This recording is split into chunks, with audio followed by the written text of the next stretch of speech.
Just toast. I'm gonna think about it some. FOTMs, do you know what time it is? It's toast time. Toast, featuring Stu Stone, idea. Cam Gordon, and Toronto Mike.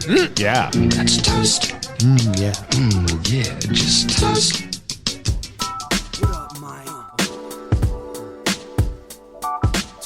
Is that offensive that I kept their names in? Not anymore. It's a bit now. It's a little late. You've probably done more toasts than they did. Oh, yeah. I think so now. I think we established that. Yeah. But they did Pandemic Friday for 76 weeks. Yes. So we got a little bit of work to do. Welcome to episode 1772 of Toronto Mic'd, proudly brought to you by Great Lakes Brewery, a fiercely independent craft brewery who believes in supporting communities, good times, and brewing amazing beer. Order online for free local home delivery in the GTA. Palma Pasta. Enjoy the taste of fresh, homemade Italian pasta and entrees from Palma Pasta in Mississauga and Oakville. Toronto's actually, it's October 1st. Oh, I'll get this right for tomorrow. Much love to Toronto's waterfront BIA. You got a free day. Blue Sky Agency, the official distributor of Silence, quiet, comfortable, and customizable office pods. Create sanctuary within your workspace. RecycleMyElectronics.ca, committing to our planet's future, means properly recycling our electronics of the past. And Ridley Funeral Home, pillars of the community since 1921. Today, returning for the 46th episode of Toast, it's Bob Willette. 46 slices of deliciousness. And Rob Preuss.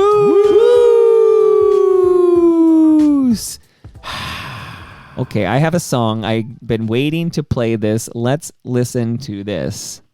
Ready? Go! Come on, Bimbo, please. Well done, and out comes Bimbo, and here's Bimbo with Introducing Bimbo, the birthday clown, and son of Happy. Here he goes. Bimbo, Bimbo, I'm the birthday clown. Bimbo, Bimbo, Bimbo, here I am to the show. Bimbo, Bimbo, I would like to say. You and you, a very happy birthday. Happy 60th birthday, Rob Preuss. Thank you. It's been a week. It's been. Oh, you're going to get Brian Dunn all excited if you do that. It's been. How does it feel being on the north side of 60? Not very far north. Yeah, just barely. Just past that marker. Just say it was far north. I know, it's true. It's fine now. It was a little weird, actually. You were not happy with it. You were talking. We talked a little bit, just briefly, off the air last time. And the week leading up to it actually got a little. I was thinking about. I don't know. It started to feel like a weird pressure thing, and I'm not sure why. And then I realized, oh, it's fine. What are you gonna do? And I think I felt that at every decade. Like it's when you hit the decade next ones get you. The decades get. And I got that when I was 20. When I was 19, I was like, oh my God, I'm turning 20. I'm still in this band. What am I gonna do? So that was a long time ago. Is that true? Yes, it's true. That was my midlife crisis, which is why I left the band like 3 months later. Yeah, so crazy. So where do you think that pressure was coming from? Just internalized. Is it your German parents? No, just the idea of reassessing where you are in your life and what you're doing. But at 20 and you're in a successful band, you're getting all your clothes from Stitches. Well, no, but honestly, I think it was Thrifties. Sorry, You know, I made the same mistake, right? Yes, you did. I always think it's Stitches too. It's Thrifties. But at 20, I think that I had started. I was playing in another band. I was playing in a band called Perfect World, along with the Spoons. Okay. I had just done a recording session with Nile Rodgers in New York. I played on the Sheen Easton record, and I didn't know that. I didn't know that. Yeah, you knew that. Well, yeah, He might know that. Maybe you gave that gem to Toronto Legends. No, I did not.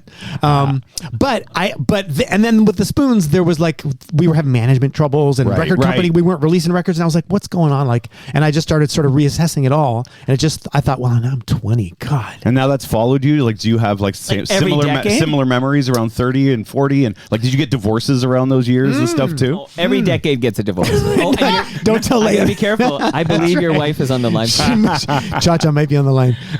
No, but I think that there is a certain acknowledgement of life moving on as you get older. And but 60 feels fucking heavy. Like, I could. You know what I mean? Yeah, I'm coming up on 50 in January, so I feel you. Yeah, I felt it a little bit turning 50. I felt it a little bit turning 40, 30, sure. But at the same time, you realize, oh yeah, but this is like when people are coming into their prime of their lives as well. 60, you're tipping over, right? You know, yeah, you're not really, but seriously, 60 is closer to 80 than it is to 20, which is weird. Yeah. So no, I get it. I think it's because 50 is a lot like 40. Like it's just sort of a bleeds in. Like it's it similar. is now. Yeah. You tell yourself that. Now, I live in the present, Bob Willette, okay? But 60, I think the next one is 70. God, yeah. And I think 70 is like, oh, my back and what's the Mo Berg line from I'm an adult now? My sight and hearing is fading. Well, actually, I'm at that point now where my the generation above me, like would be if my dad was around or someone like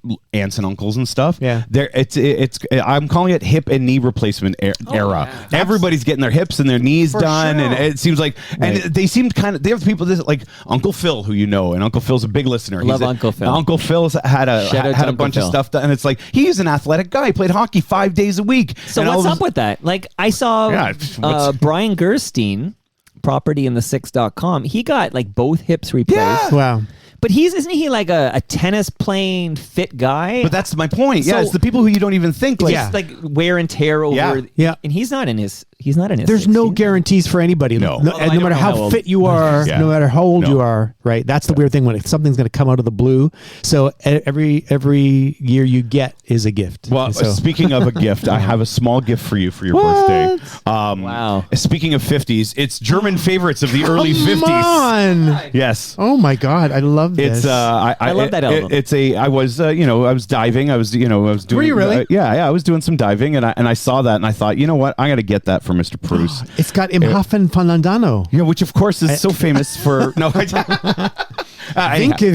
Hey, does it have David Hasselhoff on there? It does not. It does not. He predates Hasselhoff. Predates, but it's 1961. Yeah. Wow. So it's I had a good buddy of mine. He's got one of those really good ultrasonic cleaners and stuff. And no way. So amazing. I had it cleaned and everything. It still is. It's a little rough around the edges. That's the way I like it. It's got some crackle and pop to it. Thank you. I love you're the snap, welcome. crackle, Happy and birthday. pop. Amazing. Thank you. And Bob, silly. I have a gift for you as well. What? No, you don't. It is a new German beer. Oh, yes. What is that beer from Great Lakes I put in front of you? Oh, yeah. Troy just brought it's it Fest over. beer. What? Fest beer. I want a Fest beer too. Do you want a Fest I beer? only got one. You only got one? Oh, well, he should have it. No, you can have it. Okay.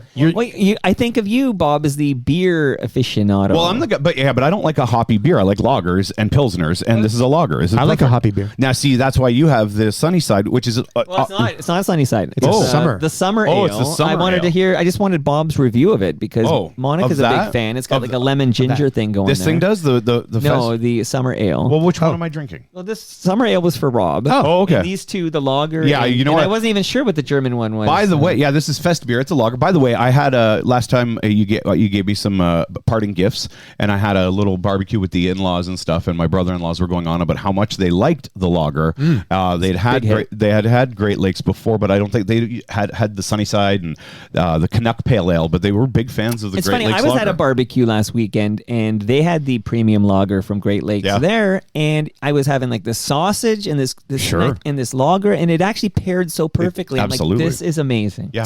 You know, my local Food Basics by my sister's place in Burlington, because they're all selling beers now. They've got a couple of Great Lakes. They only carry, so far every time I've been, they only carry the lager. Yeah. And Octopus Wants to Fight. That's a big one too. Which is cool. Yeah, that's another popular one. I'll nice try this right now. Are you guys gonna? Are you gonna crack have it on the mic? breakfast? I'm still finishing my coffee. Okay, all right. Well, happy birthday. Cheers.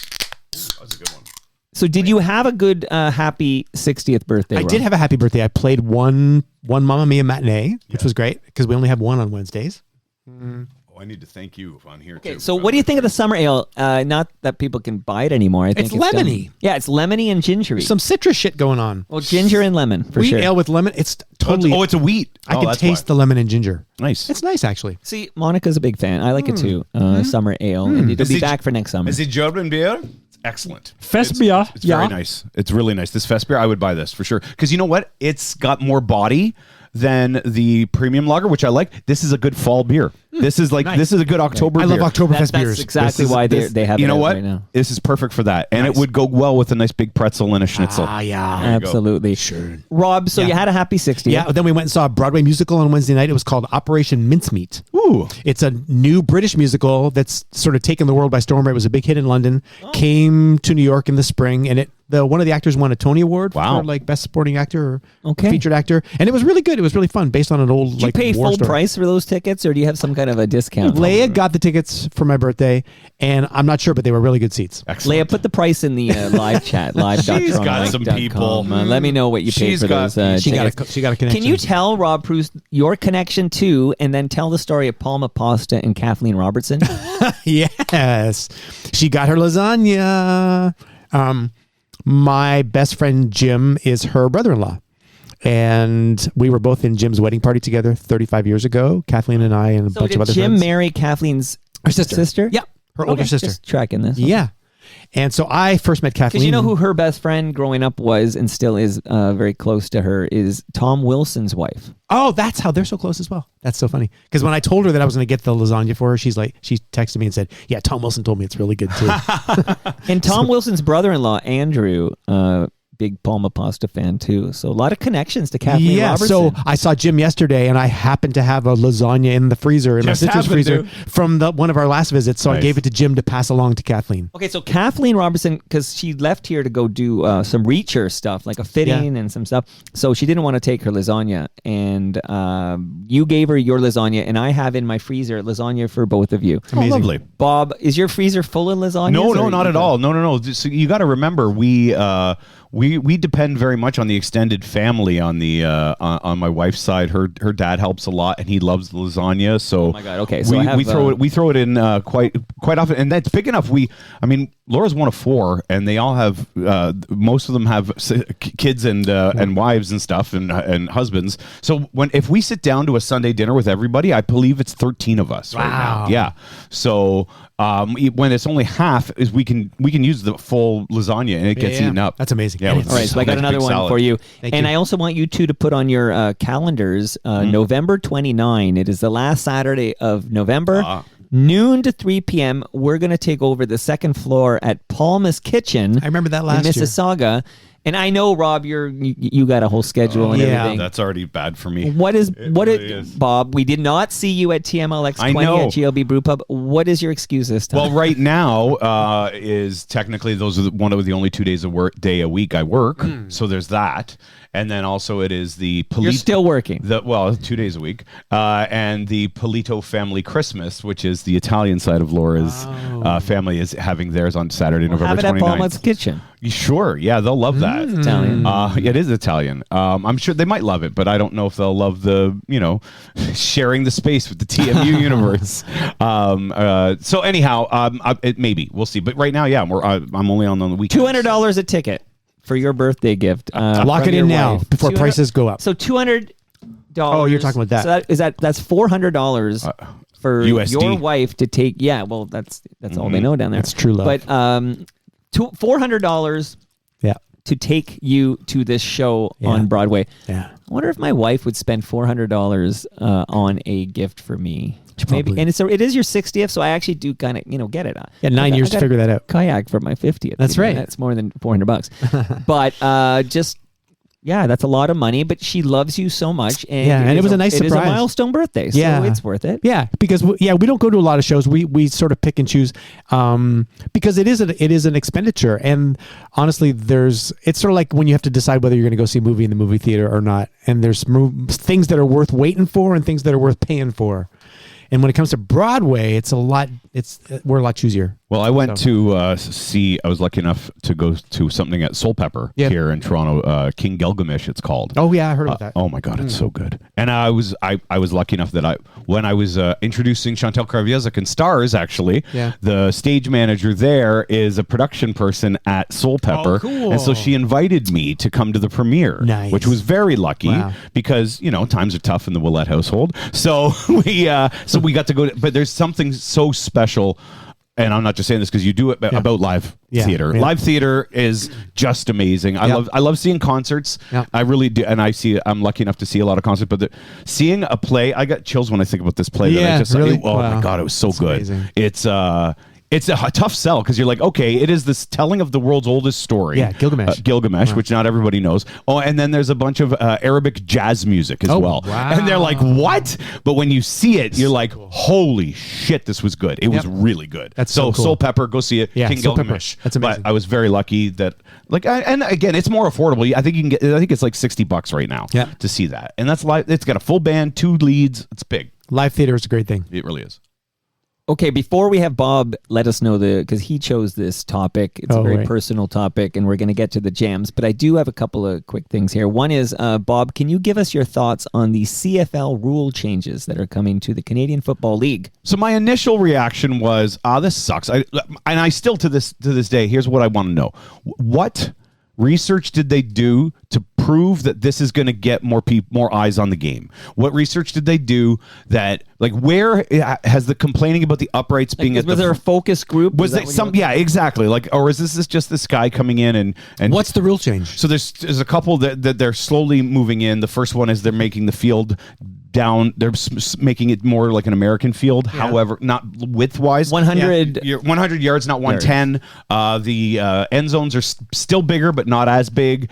They're moving the uprights to the back of the end zone where the NFL ones are. They are eventually going. You can't get a rouge anymore by going through the end zone with a missed Although that field was goal. kind of dumb, right? No, I don't think so. I think it was part of the game. It's rugby based. It's very much. But it's like rewarding somebody for a mistake. No, but there's nothing like seeing your punter in the back of the end zone trying to catch the ball and punt it out to end the game. The CFL does that. That's amazing. I remember watching Hank Alisic in the 80s and 90s. I remember it was the end of a game and they're going to try to punt it through to win the game. And Hank Alisic is in your so your punter is in your kicker. Your 2 kickers are in the end zone trying to catch the ball and kick it out so you don't get the 1 point. It's very Canadian. We have not lost. I do agree with. Look, it's still 12 guys on the field. Everybody can motion. It's still a very Canadian game. I think it's still 3 downs. Yes, it's still 3 downs. That's the big one. It's still 3 downs. But they've changed the game clock so that it's going to be longer and you could kill more time. I don't understand how that's going to make the game more industry. I just want to know the thought process, and I don't understand where. I don't. And they haven't come out with that. They haven't said that this is. All they've said is this is going to make the game more entertaining. Well, how do you know that? Right. Yeah. What? Have you run some AI? That's weird. Yeah. So that's my only thought. At first, I was quite angry at it, and I got into a little flame war with a guy on the Toronto Argonauts Facebook page. He's like, "You need to get out more." I'm like, "You're having an argument with a guy on a Toronto Argonauts Facebook page." That's all it's for. We both need to get out more. You fucking idiot. So, anyways, it was fine. And also, what is the point of a Toronto Argonauts Facebook page if not to discuss rule changes? Yeah. Sometimes that's the whole point of this. Otherwise, what's the point of anything? No, exactly. And he was like, "You need to get out more," because I was ranting about because you didn't them. like the changes. Yeah. I was like, well, okay, dude. I'm like, okay, go troll somebody else. I literally did say, yes, maybe I do need to get out more. However, look what you're doing. This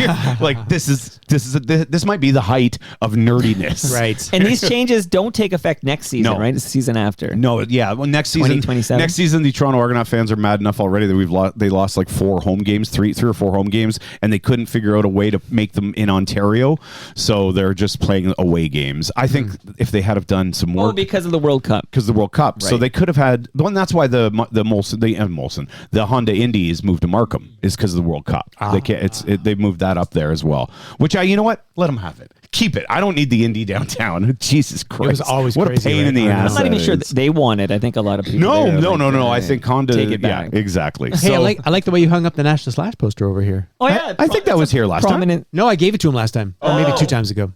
I can't remember anything, but that film, and I composed music for that film. I'm gonna have a credit whenever it finally. When does that film get a viewing? Apparently, there's it's gonna premiere at a film festival in London at the end of October. Wow! It's gonna have there's a rock doc festival that's gonna have the first screening of it, and then apparently there's gonna be a premiere in Toronto.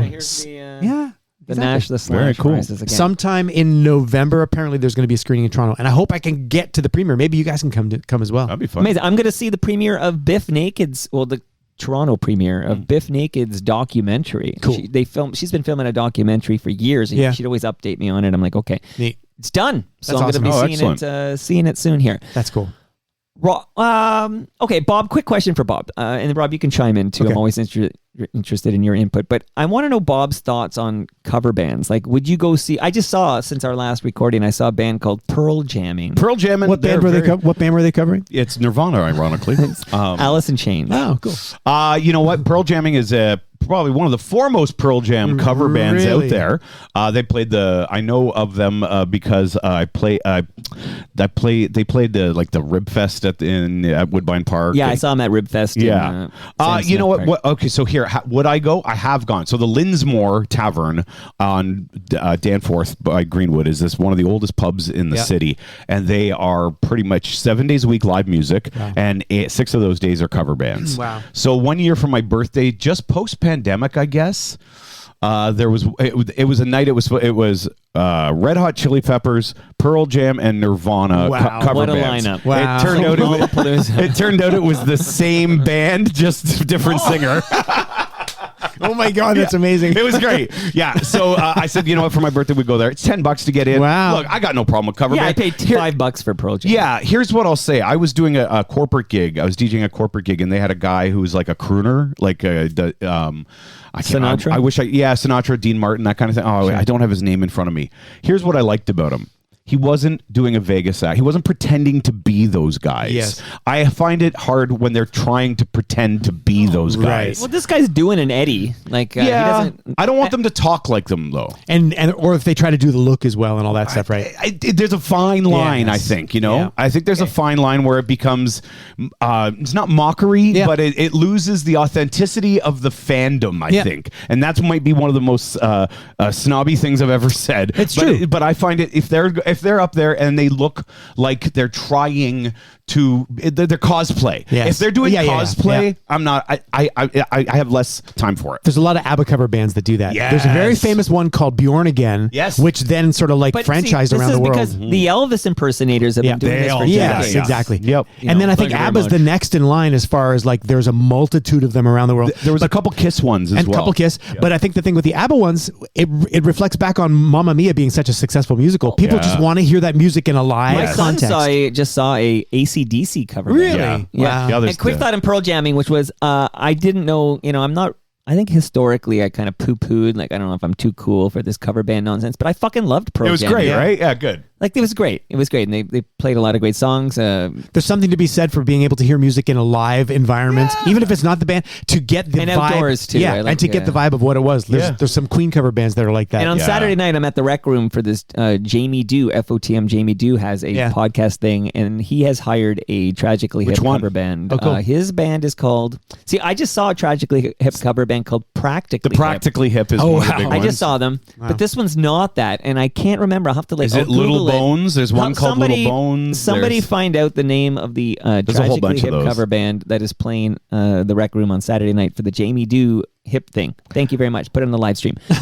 Okay, so I'm going to play something. Okay. Are we moving on to the thing? Like the subject matter? Well, you can tease it, but then Okay, I want to before we do, I wanted to thank Mr. Preuss here. Yeah, for what? For my Church Oregon OK great. Blue Jays. I did that in 5 minutes. So I watched this. yeah, so I came up with this idea. It was AI did it, right? No. RP did it over played here. Yeah, there you go. No, I came up with this idea. I do this bit on Sundays called the Indie Sunday Service, where I get on and I do a Foghorn Leghorn impression, and I'm doing like the Southern Baptist preacher. Boy. And that's right. Yeah, the Lord has. And I usually end up. It started with me improvising like a sermon based on the songs I'm going to play that hour. Cool. Is what it started as, and then I started to get kind of bored with that, and people love it. Like they text the station right away, and then I started changing it up. I'm like, okay, well it's summer, so we'll do all summer things and blah blah blah. And I was like at home at 10 o'clock on Sunday morning, and it hit me. I'm like, I got to do a Blue Jay player names. was good. I was like, they're playing today at the 3 o'clock. I need to do this. Wow. So I texted Mr. Preuss, forgetting that you had a matinee on Sundays. Well, it was early enough. Totally forgot you have matinees. And I said, could you give me, and you're like, Phantom of the Opera organ or church organ or this? I'm like, church organ. I need your. Wow. And he turned it around in 90 minutes and had it to me. It was less than that even. It was even. It was 90 amazing. seconds. Yeah. And so thank you so You're much. welcome. And It turned out good too. it sounds great. Well, You're- I want to thank Rob as well. We're all going to thank Preuss. What are you thanking I want to me thank for? Preuss because when I said I had Chris Murphy and Jay Ferguson coming over, I did that for you too. you listened Good to the new Lord. album and you sent in, I'm going to play it because you? the guys loved it. Like they wanted more of it. And Right. all I had was this 90 seconds. Right. But this is Rob. Okay. So I'm listening. I just listened to the new album, the new Sloan album, and I love it so much. I mean, I just am really enjoying it. And the last song I love because there's a chord that I freaking love, and I had to figure it out and learn the song. So I'm gonna just play it and I'm gonna show you because it's just one of those chords that as soon as it hits me, I don't know what it is. It's magic. Anyways, it's this song I already know. Right. So first of all, you get that great piano intro, which is reminiscent of my favorite.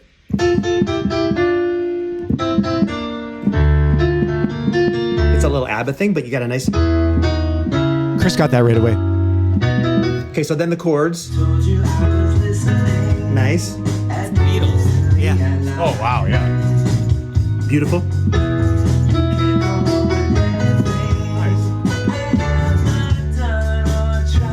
Here's the chord I love.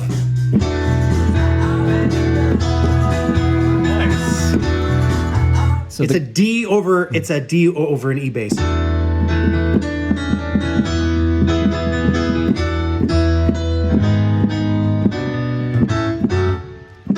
Anyways, you guys, I love this album, and what a way to finish it off. Thank you. Wow. They love so that. cool. Did they enjoy hearing that? They It loved was funny. it. And Jay But I Ferguson like how said best review he's heard yet. But I like how he described it. He called that chord the medical drama chord, which is what it is. I think that's Andrew Scott who calls it that. Really? Yeah, that's right. Andrew calls it that.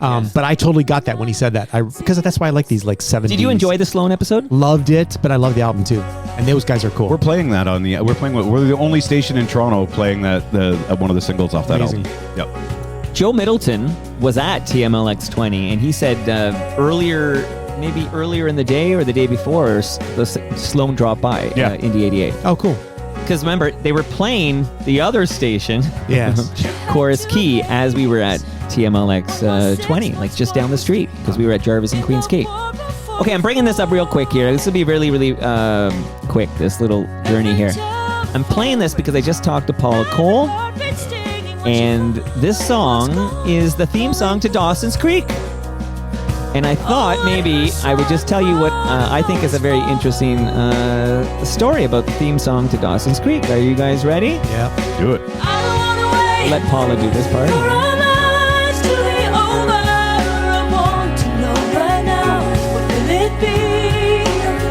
So the fun fact here, we'll get rid of Paula for a moment. The fun fact is, I think his name's Kevin Williamson, but the guy who was putting together Dawson's Creek Yeah, Kevin Williamson. wanted this to be the theme song. And I think the original demo or pilot or whatever had this as the theme song. I'm broke, but I'm happy.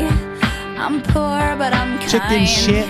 I'm short, but I'm healthy. So this is the unaired pilot episode that featured I'm Hey, use Hand in this. My Pocket, Oh, yeah, I'm saying by Alanis Morissette from Jagged Little Pill. But then when it got picked up to be a series, Alanis Morissette didn't want them to use the theme. I guess she denied it or whatever. So these two people who are in charge of the music, they're apparently a guy named Stupin and a person named McCullough. They were looking for other options, and they actually commissioned a song by a Canadian singer named Jan Arden. Really?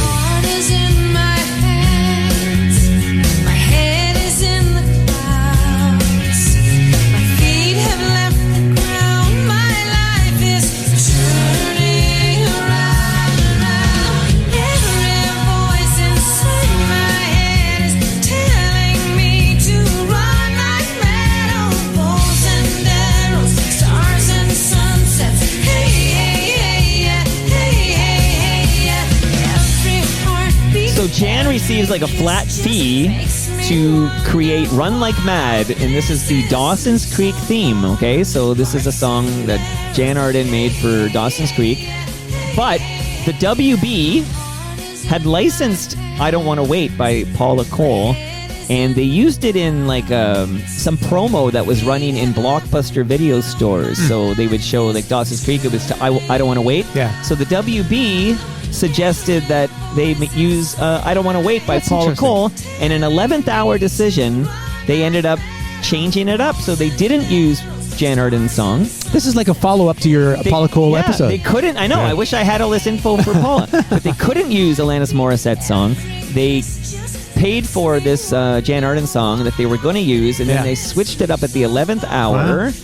And still went to Paula. The rest is history. But there's a little bit of one more thing, okay? So Sony Music failed to secure the rights for home video and online streaming services and didn't want to pay for them later. So when they were making DVDs and some video-on-demand versions of Dawson's Creek, they went back to the Jan Arden version. Really? Wow. So there's a lot of people who don't watch it on the WB, who discover it via certain streaming services, who think this was always That's funny. the theme song to Dawson's Creek. Wow. Do you think there are a lot of people who started watching on a streaming service Dawson's Creek, never watched it before, and didn't know that the I Don't Want to Wait was the theme? 100%. I think there's maybe 4 people that are like that. I think there's more. I think there's more than 4.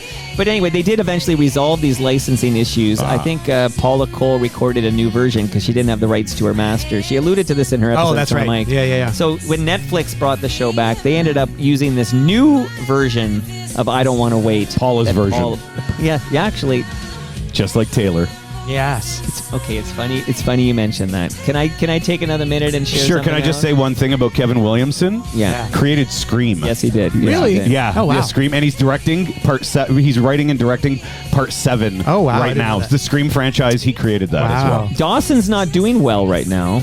James Vanderbeek was unable to attend the very recent reunion. I think Michelle Williams put this together. It was a Dawson's Creek reunion, and they all sang I Don't Want to Wait for James Vanderbeek, who wasn't able to make the trip due to health concerns. Wow. I know. He's a young man.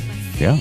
So we're all rooting for James. I wonder if he's getting his hip replaced. Oh, no, it's worse than that, I hear. It's tragic. Oh, dear. Okay, so you mentioned Taylor's version. I did. It's like you're reading my notes over here, Bob. I don't know what to say. Unbelievable here. I'm going to dedicate this little route before we get to the core here to Stephanie Wilkinson, who was at TMLX 20 at GLB Brewpub and is a big Swiftie. Like, she's a big-time Swiftie, much like my 9-year-old daughter. So I'm a Swiftie, too. Her new album comes out on Friday. I walked through the door. they walk amongst us. The air was cold. Did you see Mark Maron's Something about it special? felt No. like Really good. Really? I'll tell you a quick story. No, I mean... Okay, so Mark Maron, hit the last bit in his new Netflix stand-up Oh, yeah, special, yeah. I have to he watch plays a part of a Taylor Swift song. Yeah. And it cost him $75,000. I think it was the final thing, like Wow. just to play like 30 seconds of a song. And that was a friend price. Wow. Well, I hear Rob Preuss's wife was going to license that song for his 60th birthday. Yeah, That's right. I highly recommend the Mark. I gotta watch it, yeah. Scorched Earth, Mark Maron is great. Wow. Is he still doing the podcast? No, he's ending it. I don't know if it's in. He's wrapping it up. Is he going to have a big finale? Do we know? I don't know. Okay, so why am I playing this? I'll get cut to the chase here. All too well. You know this song? Yeah. I played this song on the piano. This is All Too Well, Rob. And, Yeah. the fun version is this version I'm playing officially has this name, okay?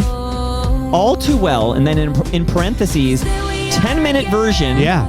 And then in parentheses, Taylor's version, and then in parentheses, From the Vault. Yeah. So this is a super parentheses jam. It's a double parentheses. 3, triple. Oh, triple. Sorry, yeah. 10-minute version, Taylor's version, From the Vault. Also, ready for a mind blow? Always. You guys sitting down? Sitting. Don't look at my notes, Rob. I'm not looking. This is the longest song in the history of the Billboard Hot 100 to hit number 1. Wow. The longest song, because this song, well, it goes on and on. It says for- 10-minute it's a 10-minute version right in the cover, right in the title. All right, so Anybody want to guess what song had that record before All Too Well, 10-minute version, Taylor's version from the vault? My immediate guess was going to be Paradise by the Dashboard Light, or the one where Puff Daddy took that Led Zeppelin song. Or Bohemian Rhapsody. These are all good guesses. Really? Fair. Bohemian. This is longer than Bohemian. I can Wow. still Bohemian Rhapsody is 5:55. Wow. music used to It's make nothing, me okay? smile. So, this for 50 years. And I knew if I had my chance. This little jam you might have heard once or twice. Yeah. Oh, Madonna's cover is probably your favorite version, right, Rob? No. So 50 years, this song was the longest song to hit number 1 on the Billboard Hot Wow. 100. And now it's All Too Well, Taylor's version. That's super cool. Okay, one more thing I want to share, if that's okay. So we're talking about songs that went to long songs that went to number 1, but the longest song that cracked the top 100. So it's a Hot 100, right? The Billboard's Hot 100. The longest song to crack the top 100. I think this is wild. Just let it soak in a bit here. Let me drink my coffee. This song cracked the top 100. Sounds like it's from a soundtrack. Yeah. I don't think it got very high, but it did crack the top 100. I should have taken a note.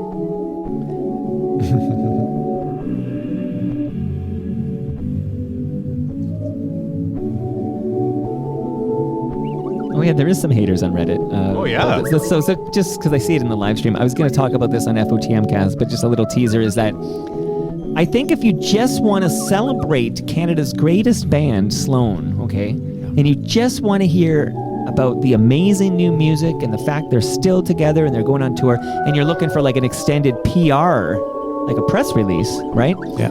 I think you'd be a little upset with my conversation on Friday. You with, think? Oh yeah, no, they're not fans of. They said this. They're saying that Chris sounded really exhausted. No, drained. They said definitely drained was Chris. Chris was drained during this interview. Really? Yeah. During your here? Yep. Oh, that's Okay, funny. well, that's somebody on Reddit who's a super fan because they're in the Sloan music. Yeah, these are Sloan subreddit, fans. but, I mean, Trash Panda 1733 just ends with straight to the point. Toronto Mike sucks. Oh, jeez. fucking love Trash Panda. There he is. Yeah, I thought you guys were close. That's Jesus. so Okay. weird. And that, So what did we listen to? I think that's Cam Gordon. Is this is not on the was not on the charts. Yeah, that's where I'm going here. Not this part. There will be more about the Sloan episode in FOTMcast on Friday. I love Sloan and respect Sloan, and I was wearing a Sloan t-shirt during the episode. But at the same time, I'll discuss this in more detail on Friday. I felt like I can't have Chris and Jay in the basement if I don't ask for some commentary on things said in this very basement in 2025 from the other half of Sloan. Yeah. I appreciated Patrick that. and Andrew were over here, Yeah. and they said some things. Like, am I supposed to? Oh, I don't want to upset anybody. Right. Like, it was on my mics. Do you know what I thought was they really said it publicly. Yeah. You know what I thought was really Wasn't a interesting? private chat. It made me reflect on the bands that I've been in and the fact that it always comes down to like camps in a band. Yeah. So you've got Chris and Jay reminded me of when Johnny and Derry from Honeymoon Suite came over. And Johnny and Derry have sort of always been the driving force. Even though the band has been relatively unchanged for 40 years, Johnny and Derry are like the old married couple that run that shit. And it's similarly in the Spoons, Gord and Sandy. And so bands need like, there's always like two. It was like what John and Paul used to be in the Beatles. Yeah. And then John's gone and Paul lives on with the legacy. And John's history becomes more mythological, right? But Chris and Jay, I thought it was cool how you interjected those other guys in there as well. I just did my thing. Yeah. Like, I didn't have an agenda No, exactly. to get anybody. I just wanted a real talk conversation. I wasn't, Yeah. if It was interesting because they were. Patrick whispered in my ear, this guy was fucking this secretary or whatever. Well, watch the Hip documentary. You Yeah. saw it there. Like Right. you saw, Paul Langlois wouldn't say shit about shit. Paul was all about Gord. Yeah. Paul and Gord were the one side, Yeah. and the other guys were the other. Yeah. That is clear. Yeah. And in there was Jake in the middle, and then Bernie as well. It happens in every band. That's what it is. The Sloan band dynamic is fascinating. Yeah, it really is. And I have half the band in the basement, and I Yeah. just had the other half. Of course, earlier. you have to do do it. You did well. Yeah, no, it was very cool. Bob, that means a lot to me. But it's if you were a diehard fan looking you for do a things press I wouldn't be release- comfortable doing. No, I mean it. I go listen- there. Because then I take hits like this from the Slam fans. Well, no, it's good for you know what. The thing is, you ask the Slam fans. You ask questions as a fan, Yes. and not as a journalist, not as a media guy. Yep. You ask fans like they were like, oh, he only talks about 3 years of music, is what one of the complaints that they had about you. Yeah. That's okay if you did. I don't think that's true. First not of all, true. but true. it's not true at all. No. But Dare you? But that's How their. dare you, trash panda? But that's their their reality is their whatever. So, but my point is but even if you did, these guys came on knowing what you bring to the table. Yes. It's not like Gino Vanelli walking into the basement going, "What the fuck is this?" Yeah. Where am I? Right. There was no. Yeah, they were alone. They all know you. It's Alper wasn't fine. hiding in the wings. No, it was good. I thought it was really cool. So this fucking song. That's Yeah, Yeah, what the hell is this? right? So this is the longest song ever to crack the top 100. This is Andre 3000. I was just gonna say I is thought it his maybe flute? it was. It's flute shit. Oh. Do you want to know the title of this fucking song? Yes. I can't wait to say this. Yes, it is. Oh wow. I swear I really wanted to make a rap album, but this is literally the way the wind blew me this time. Sorry, That's it's long. the title? So the full title is I swear, comma, I really wanted to make a rap album. Rap is in like quotes. But this is literally the way the wind blew me this Wow. time. That's the record for the longest song. Amazing. And it's longer than, obviously than Taylor's version of Good for All Too him. Well, okay? Well, then one last thing, and we're going to get to the fucking jams, but here's the song. Oh, that Sloan Talk's got me all punchy now. This is the song that had the record for longest song to crack the top 100 before Andre 3000 took that record away from them. My goodness gracious. Let me hear Bob Willette name that tune here. Hold on. I don't think Rob's going to have a chance. I think Mike's on the live stream. Mike, let's see how long it takes you to name that tune.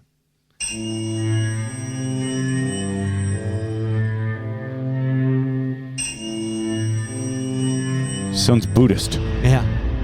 That bell. You know who would get this? I think already Robbie J would have had this by now. So is it a late 80s CFNY? No, but when you hear the band, you'll be like, yeah. So you too? Nope.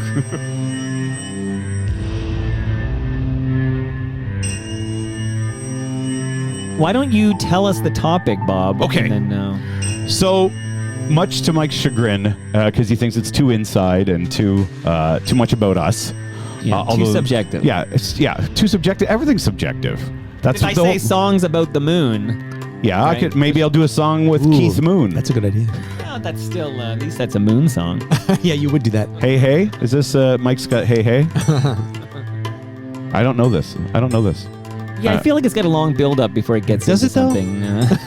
something. Okay, so tell us the topic. So the topic son is of a bitch. songs that have had a profound impact on you, and that's all. Songs that have had a profound impact on you. I don't care how. Just that songs that have moved you is the best way of putting it. Personally profound jams. Just profound, I need to yeah. think of a short way to write it. I think Songs that have had a profound impact. And they're meaningful to us. yeah, that's a profound. I mean, that's means. profound. Yeah. Oh, is this Tool? Yes. Yeah. How did you get what was Oh the no, it's I'm getting it now. Oh, with the okay, thing. with the guitar. Yeah, Yeah. that does sound like got into a Tool sound there. Mike got it online. It's called, oh, did he? I knew he would. Fear Inoculum is the name of this Tool song that cracked the top 100. And it was the longest song in the top 100 until Andre 3000's. I swear. Oh my God, that's right. I really wanted to make a rap album, but this is literally the way the wind blew me. As soon as Maynard time. started, I would have got it. But Wow.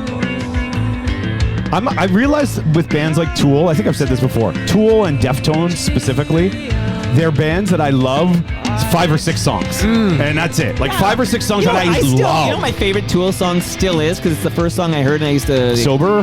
Sober. Yeah. Yeah. That takes me back to the Phoenix. Yeah. And, yeah. Okay. Yeah. There you go. We're So, yeah, going. profound songs. Profound songs that you have had songs that have had a profound impact on Is you. Bob going to start today? Do you want him to? I have you starting. But, Maybe the person who comes up with the topic should start. Oh, that's interesting. Maybe the person who comes up with the topic should close. Oh, Sure. that's true too. Sure. That's a good idea. Oh, I'm full of good fucking ideas. Okay, pay attention. That's why Rob you're Preuss. here. Careful, Trash Panda 17, whatever. He's coming after you. Show me your phone. I want to see how you're logged into Reddit. No, I'm not. Are No, you Trash Panda? I'm not. 17? I assure you, I'm not Trash Panda. But you can't.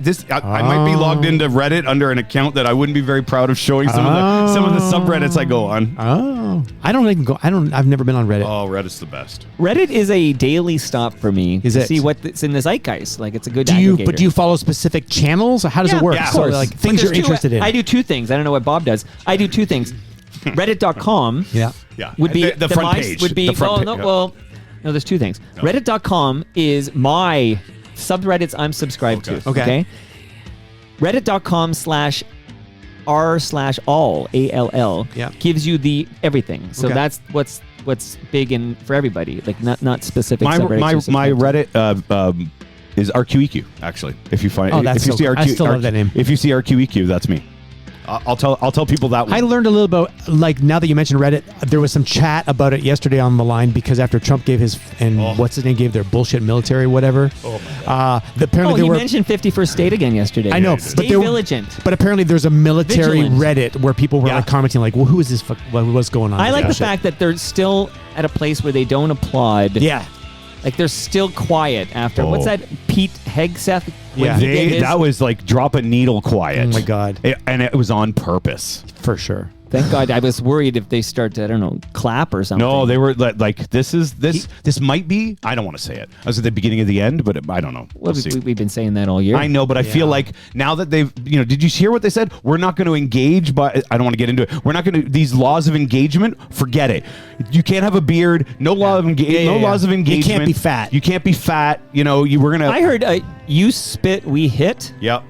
No, it's It's all ridiculous. It's right out of the page. Is Come some home, other- Rob. It's- Yeah, I know. seriously. Rob, No, come you home. know what? You're working. Yeah. Stay down No, there. it's. I enjoy the challenge of like putting up with this bullshit, and I ain't afraid. It's crazy. Introduce your first, what is it again? Profound, like personally profound just- jam. Songs that had a profound impact on you. Who's going I don't first? understand why Yeah, you when can't I get do to that. mine, I found it difficult for a couple of reasons, but I'll save it till it's my turn. I'm going to I go found it second. difficult too, actually. So why did you find it difficult? Maybe we have the same feelings on So this. I found it difficult because for me, all music is Right. profound, right? They all Is profoundly profound affect you. in a universal sense. But what No, about no. It all affects me. Like literally, all music gives you an emotional reaction? almost all music does. Okay. Because what I do is I tie so much. Even that Andre 3000 song? I don't really know that. I like it though. It was really cool. But when I like music, it's profound because it has Interesting. it has a meaning to me. Okay. Where I think I don't remember my world without music in it. Yeah. And because I started playing piano when I was 5, my connection to music was always developing and deepening. And so I have this weird, I always call it like a Rain Man connection because Yeah. I hold pockets of information in my head that I can't really describe because it's just there. So it's just part of who I am. So for me to look at what I would consider profound. Profundity. It's hard to like Produce or pick. produce? This Exactly. is a great question of our It's time. exactly right. It's like pasta or pasta? It's pasta. They all work.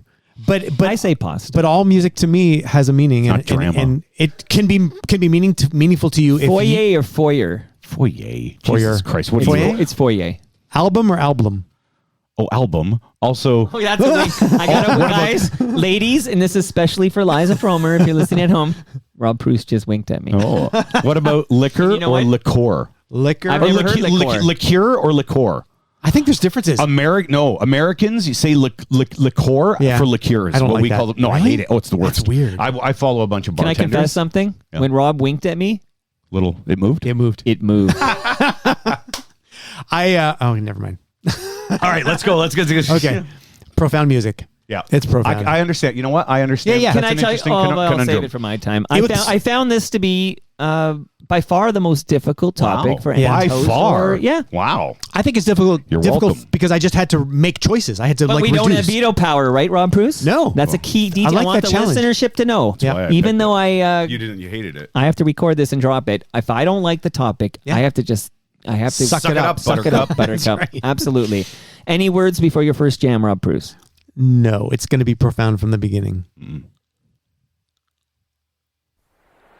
Well, you know what? It took too long to play, and I thought I didn't press it, so I'm going to do that again. I'll fix it in post. Hello, everyone. This is your Action News reporter with all the news that is news across the nation on the scene at the supermarket. This isn't Santa Jaws. Some disturbance here. Pardon me, sir. Did you see what happened? Yeah, I did. I was standing over there by the tomatoes, and here he come, running through the pole beans, through the fruits and vegetables, naked as a jaybird. And I hollered over to Ethel. I said, "Don't look, Ethel!" And it's too late. She'd already been in the scenes. Here he comes. Boogie dad, boogie dad. There he goes. Boogie dad, boogie dad. And he ain't wearing no clothes. Well, yes, they call him the street. Yeah, I thought so. Look at that, look at that. Fastest thing on 2 feet. I have this on Look vinyl. at that, look at that. He's just as proud as he can be of his anatomy. He gon' give us a peek. Well, yes, they call him the street. Look at that, look at that. He likes to show off his physique. Look at that, look at that. If there's an audience to be found, he'll be streaking it round, inviting public critique. This is your Action News reporter once again, and we're here at the gas station. Pardon me, sir, did you see what happened? Yeah, I did.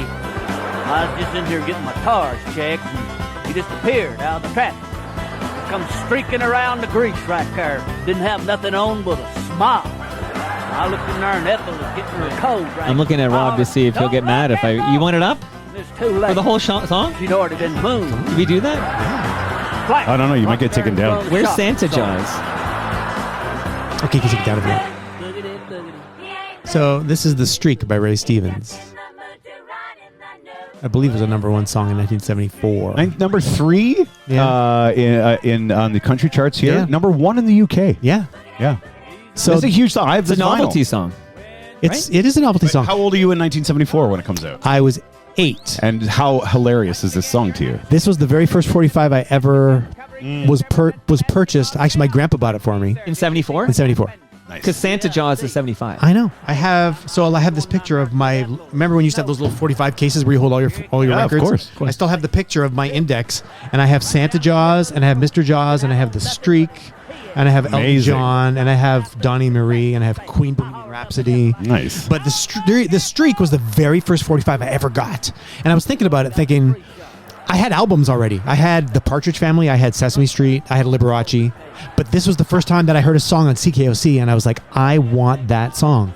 So my grandpa took me to Zeller's, and they had all the top 40 slots, all the little Amazing. slots, and you get the record. And all I wanted was The Streak. So I think for me, it's profound because it was the beginning of my journey of thinking what I hear on the radio, I can actually have that record. And it's like the magical Yeah, thing of you realize I can on demand. yeah. I can play this I song. can I don't have to wait On for it to come demand on wasn't even a 11:50. thing. No, then, I but can yeah. drop the needle It's on whenever I demand. want. Yeah. So whenever that Shout song out to starts, Haywire. yeah, whenever that song starts, I get that magic feeling like Nice. it's the weirdest thing. You did it's it- such you did a well. dumb song. That's a but, profound But it song. says a lot about me and my sense of humor because I've always loved stupid comedy. And it went to and- #1, you said? Yeah, Who said number that? one in the Number UK. 1 in the UK, number 3 on the country charts here in North America. I don't But know did about it chart Canada. on the Billboard Hot 100? For sure. Yeah, I'm sure it did. We'll Yeah. find out what it peaked at. Come on, do your Right, job it's here. not- it's not on I it. want to say, and Bob might have the same memory since we're only a couple of years difference Yeah. in age, but I remember 74, it was number 8. ads on TV with Yeah. Ray Stevens Yes. selling his greatest hits or something. Yep. And that's when I discovered The Streak. Yeah, Yep. but here's the other thing about The Streak in 1974. So when I was 8, I was obsessed with the movie The Exorcist, which had come out, and I never too young saw for it. Of that. course, I was too young. My mom bought me the paperback. I never really read it, but I wanted it, and I was scared shitless looking at it on my bookshelf.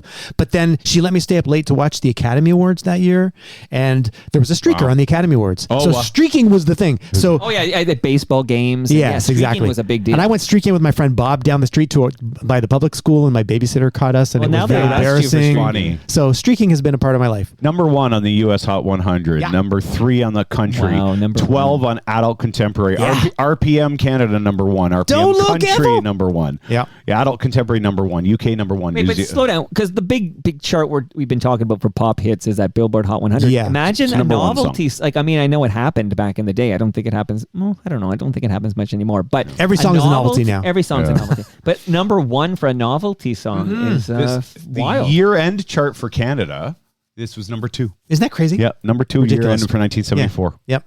That's great. When you were talking to Fred Mullen, he was talking about Mr. Jaws. It was similar. Like I thought Santa I was Jaws. Santa Jaws, but Mr. Jaws had come out as well, which was a song where they took excerpts of all these other pop songs and strung them together like a. But that wasn't him, right? No, that wasn't him. No. But Santa Jaws, and he sort of in passing mentioned the fact that the side B of the single was all Christmas carols, but like with a shark theme. Right. That was my favorite side, and I never forget all those songs that. Well, he wrote. maybe who picks the topic for December? Maybe we can kick out some Christmas theme songs and you can play it. Yeah, I do. Okay, well, who's picking the topic today? You, Rob? No, I believe it's you. I don't think so. Because I did one, and then I Bob did the last one. I was did songs where the title's not mentioned in the lyrics. Oh, that's right. It is your I'm turn. sure it's you, Rob. Yeah, you're right. I'll be thinking about it right now. Think about it during the episode. Okay, I think you handled the topic nicely. Thank you. That song at that age hits you, has a profound effect on you. Go. So I think that's a good example. And Thank by the you. way, there's no wrong answers today. That's why I said we can even have dupes. In theory, we could have all kicked out the same 3 songs because it's a subjective thing or whatever. So Bob closes because he picked the topic, which means, and I hope I haven't, I hope I'm not being redundant, but you only, your life, of course, we've done a lot of episodes. We're going to probably play songs that have a profound effect on you. And I'm sure I've played this, but I'm going to play it again. Good. Yeah.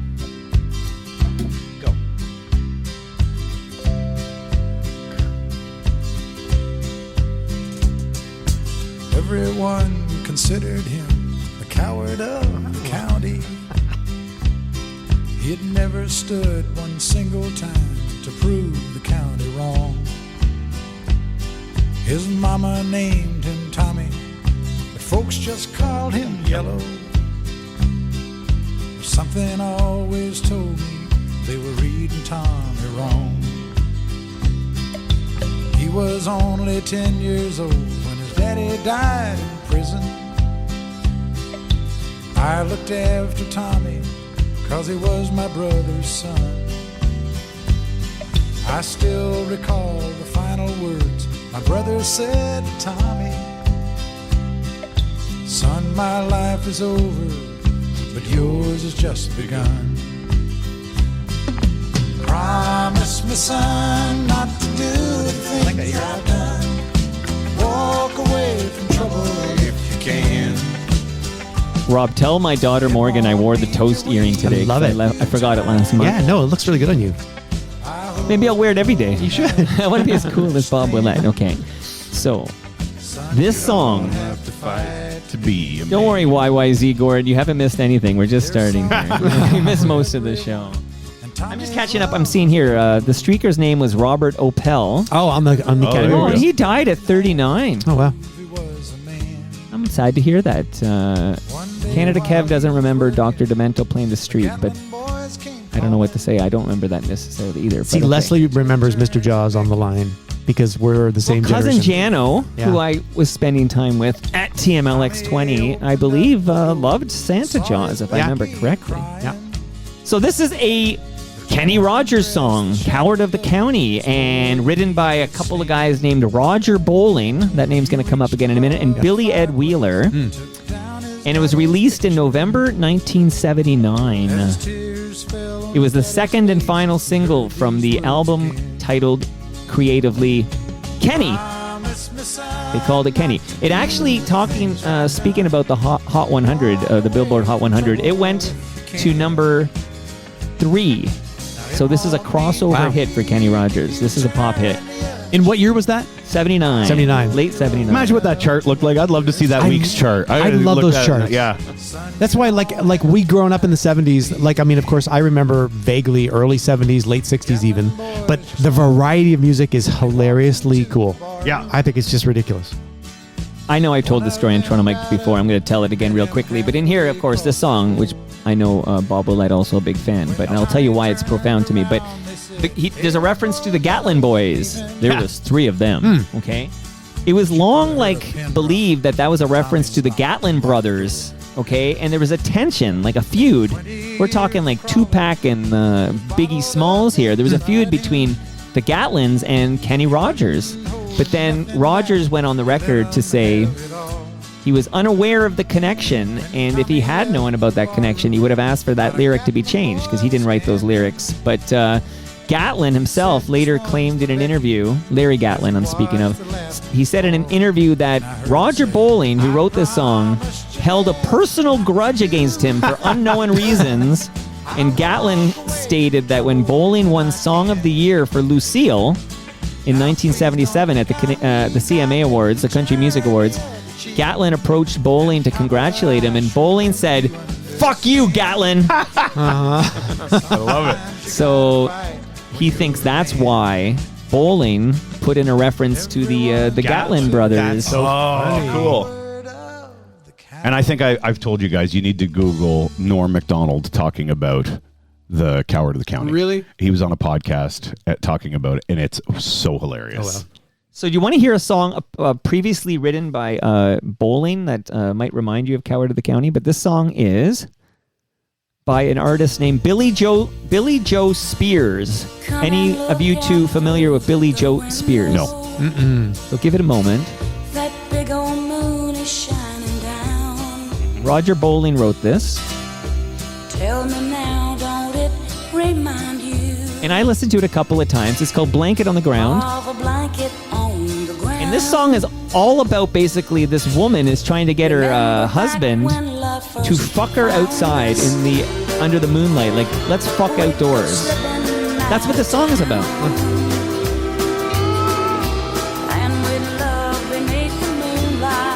So I guess they're like middle-aged couple and Blanket on the ground. She wants to make love in the moonlight. Okay. I love this song already. This is the fucking best. Yeah. Horny MILF. She just like, Yeah. let's do it outside.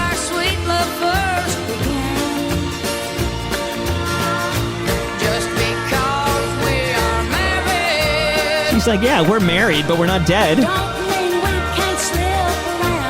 So he wrote this, though. Yeah, so Roger Bowling wrote this. He's the guy who wrote Coward of the County. So growing up, I had no older siblings. I don't remember, I actually don't remember a lot of music around. I know I had these golden oldies cassettes, and I had a big fondness for 50s and early 60s, early rock stuff. And then I remember hearing a certain Kenny Rogers album, a greatest hits. My mom would play it over and over again. It was the only album I remember her playing. It's kind of weird to talk about this. I talked about this when Kenny Rogers died. I phoned her up and I talked about it. But in a nutshell, I would hear this greatest hits by Kenny Rogers, and I actually started to really like the songs. Lucille's on there, and Gambler, and Lady, the Lionel Richie song there.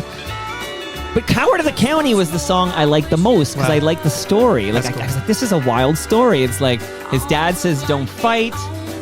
Then he has to fight. It's like sometimes you got to fight to be a man. I just thought it was a rad story, and I loved Coward of the County.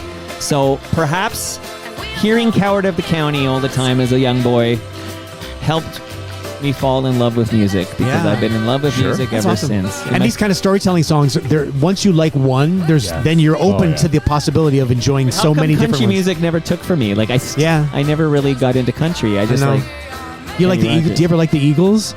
Not I don't think I've ever purposefully purchased a piece of media that had Eagles songs on. Okay. Because they're, in the 70s, it was a little more fluid as far as the genres went anyways. And you would call it country rock, but it was still pop or whatever. And it didn't need to be defined so well. But if there was a good story to it, like these kind of songs, then you think, well, it sounds more they would country. cross over. Eddie Rabbit would be one with I Love Rain. Those are the songs that would, Heartache Tonight is a very country sounding Eagles song. No, things were crossing over all the time. And that's my grandparents were huge country fans. I have so much classic and country Ray Stevens with The Streak, he's a country dude as well. Yeah. That whole idea of telling a funny story. Song is only a country song because there's some hicks in it, right? Yeah, no, but Ray Stevens was pretty. Ray Stevens is a country artist. He did a real country kind of stuff as well. I don't think I know enough about Ray Stevens. I thought he was like a novelty guy. I don't think any of us know enough about Ray Stevens. He had a beautiful song called Everything Why is Beautiful. Why do we call him Weird Ray Stevens? That's true. He's not as weird as Al. Who can name this artist? Is this Lady Saw? This is Sister Nancy. All right. Give it a moment here.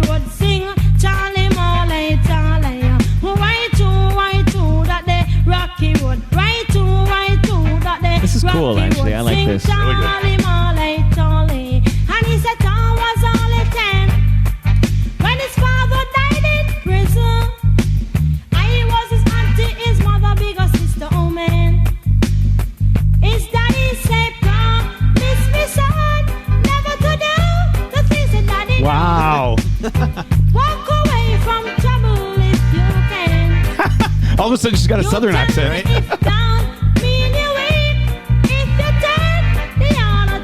Ooh. Someday you gotta grow to be a man. Exactly what I was thinking too. Sister Nancy, everybody. A little What year is that here. from? 82. Wow. It's cool jam, and it's called Coward of the Count. Oh, Yeah. sorry.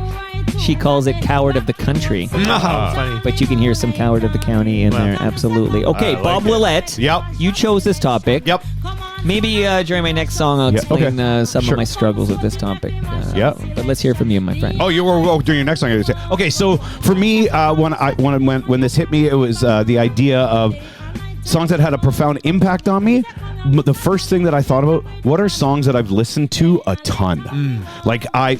I have that ADHD thing where I can listen to a song over and over and over again, like just hit repeat. I remember when we got our very first CD player, and you put it in upside down, but it had a repeat all and a repeat one. Wow. And I loved the repeat one. Right. It even had an A/B repeat. You can actually make a little. Dude, we're the same. I had the live version of Billy Idol singing Moni Moni. Yeah. But it was the live version. I had a 45 of it, Yes. and I recorded it to a cassette because I would walk to school and back.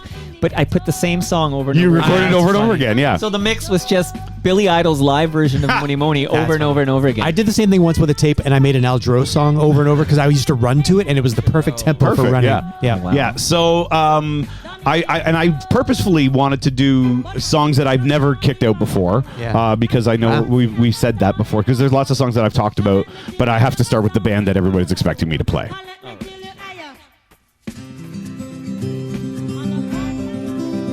Oh, I love this song. Fucking wonderful song, Bobby.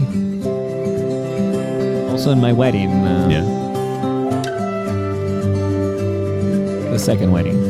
Yeah, okay, I assumed. Yes, I understand that every life must end. As we sit alone, I know someday we must go on. Oh, I'm a lucky man to count on both hands the ones I love. Favorite lyric. Some folks just have one, yeah, others they got none. Stay with me, oh, let's just breathe.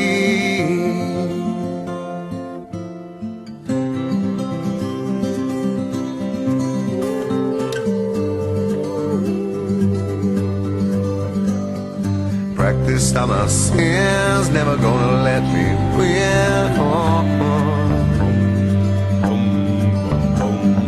Under everything, just another human being. Yeah, I don't wanna hurt. There's so much in this world to make me breathe. I don't know how much we want to listen to it. All of it. Yeah. It's beautiful. Yes, this is Just Breathe by Pearl Jam. Really, it's Eddie Vedder's song, and the guys played around it. I remember hearing this song. Now, obviously, I've been moved emotionally by Pearl Jam songs up my entire life, as long as I've heard Pearl Jam. I thought when I heard this, I was like, in my head, I'm like, they don't have any right still making music like this after 20 years. Like, it's 2009. They've been together since 91. And I'm like, bands bands traditionally don't write music this good this far into their career together. They're just, like you could say, Rolling Stones' Steel Wheels, fine, but it's not great, right? Nothing they've done, and this to me is a great song. It's a great song. I think it's objectively a great song. Yep. Even if you don't like it, like Pearl Jam, this is an objectively great song. Yep. The lyrics are emotional, the production's amazing. So it started off. Eddie Vedder did some scoring on the Into the Wild soundtrack, Yep. the movie, and that movie I think is a beautiful movie. I like that movie very much. So I actually, my bonus is a scene. It's a very short scene, but I don't know if he won the Academy Award for Best Supporting Actor, but Hal Holbrook is an actor, and he has a scene in there, and it is one of the most powerful. He did not win. Really? He didn't win. You're right. Into the Wild. Into the Wild, and Hal Holbrook has a scene in it with the kid who plays the main, and it is one of the most. I'm gonna spoil it right now if you've never seen it, but it is one of the most powerful scenes I've ever seen on film in my life. I meet you on the other side. Ooh, good timing.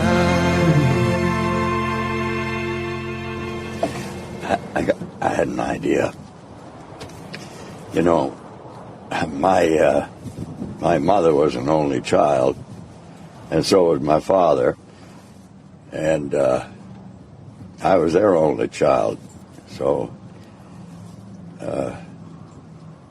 when I'm gone, I'm the end of the line. My family will be finished. What do you say? You let me adopt you. I could be, say, your grandfather.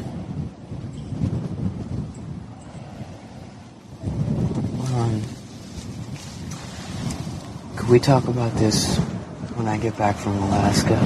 No! Talk about it now. Yeah.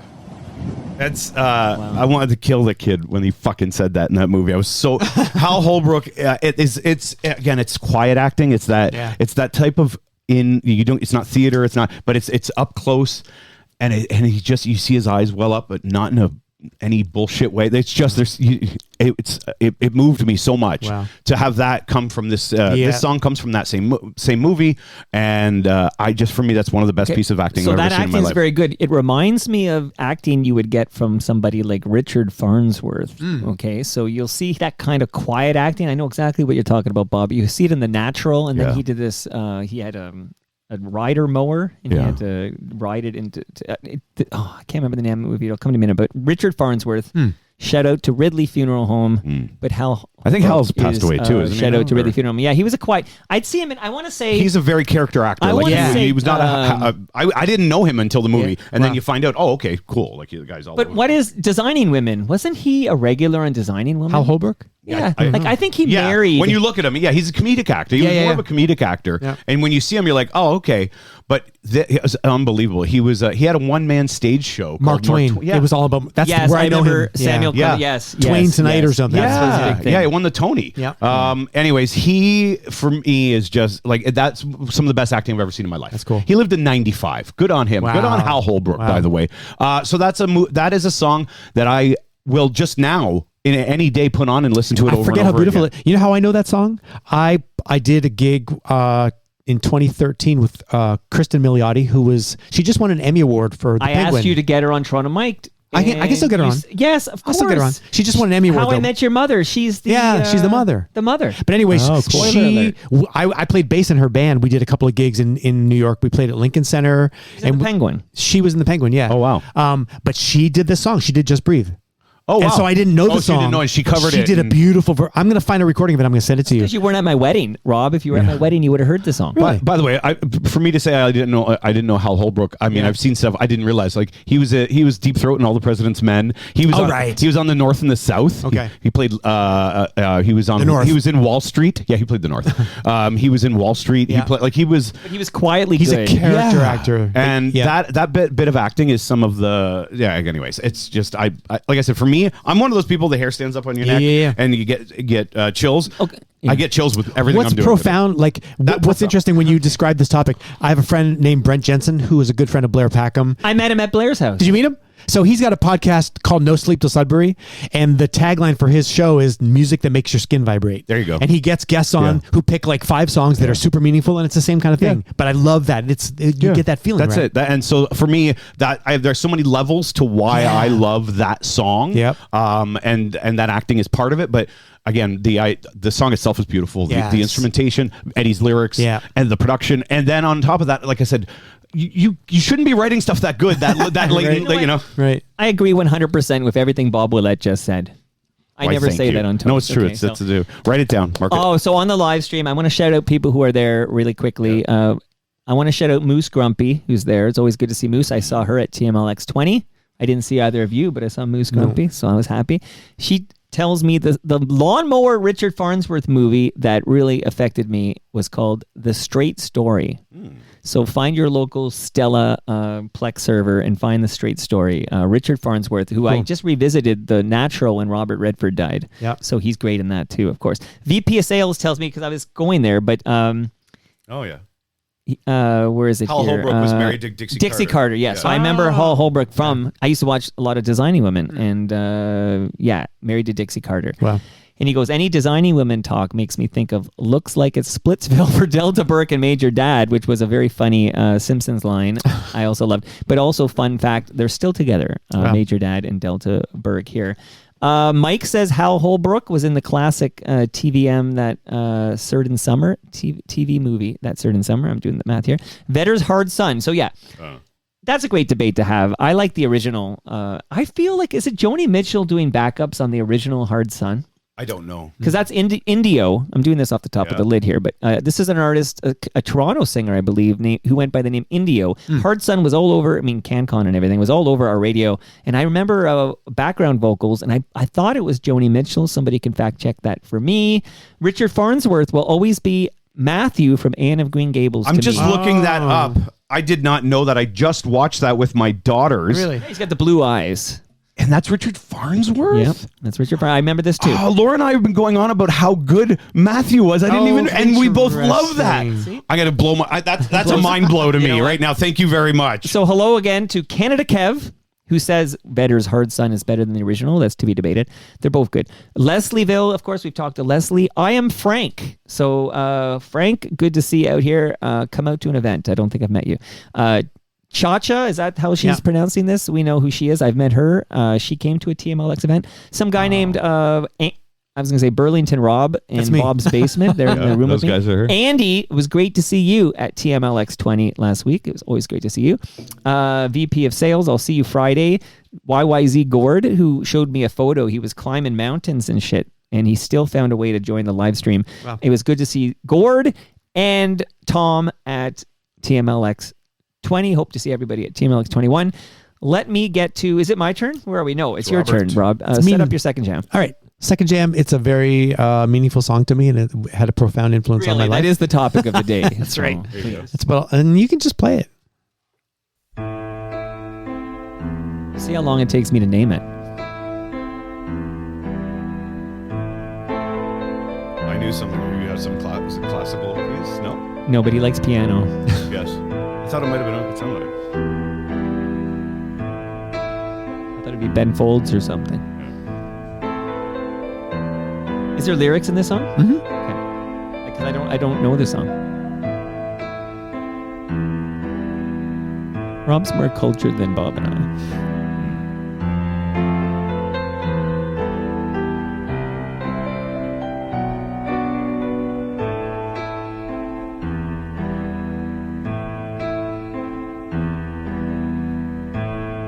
Could I ever explain this feeling of love? It just lingers on. The fear in my heart that keeps telling me which way to turn.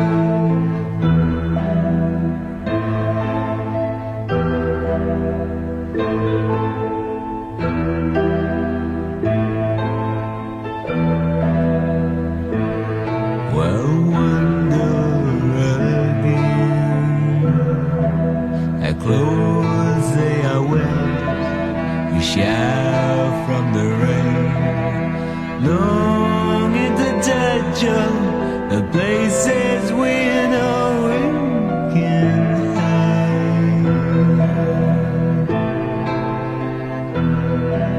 The width of a room that can hold so much pleasure inside.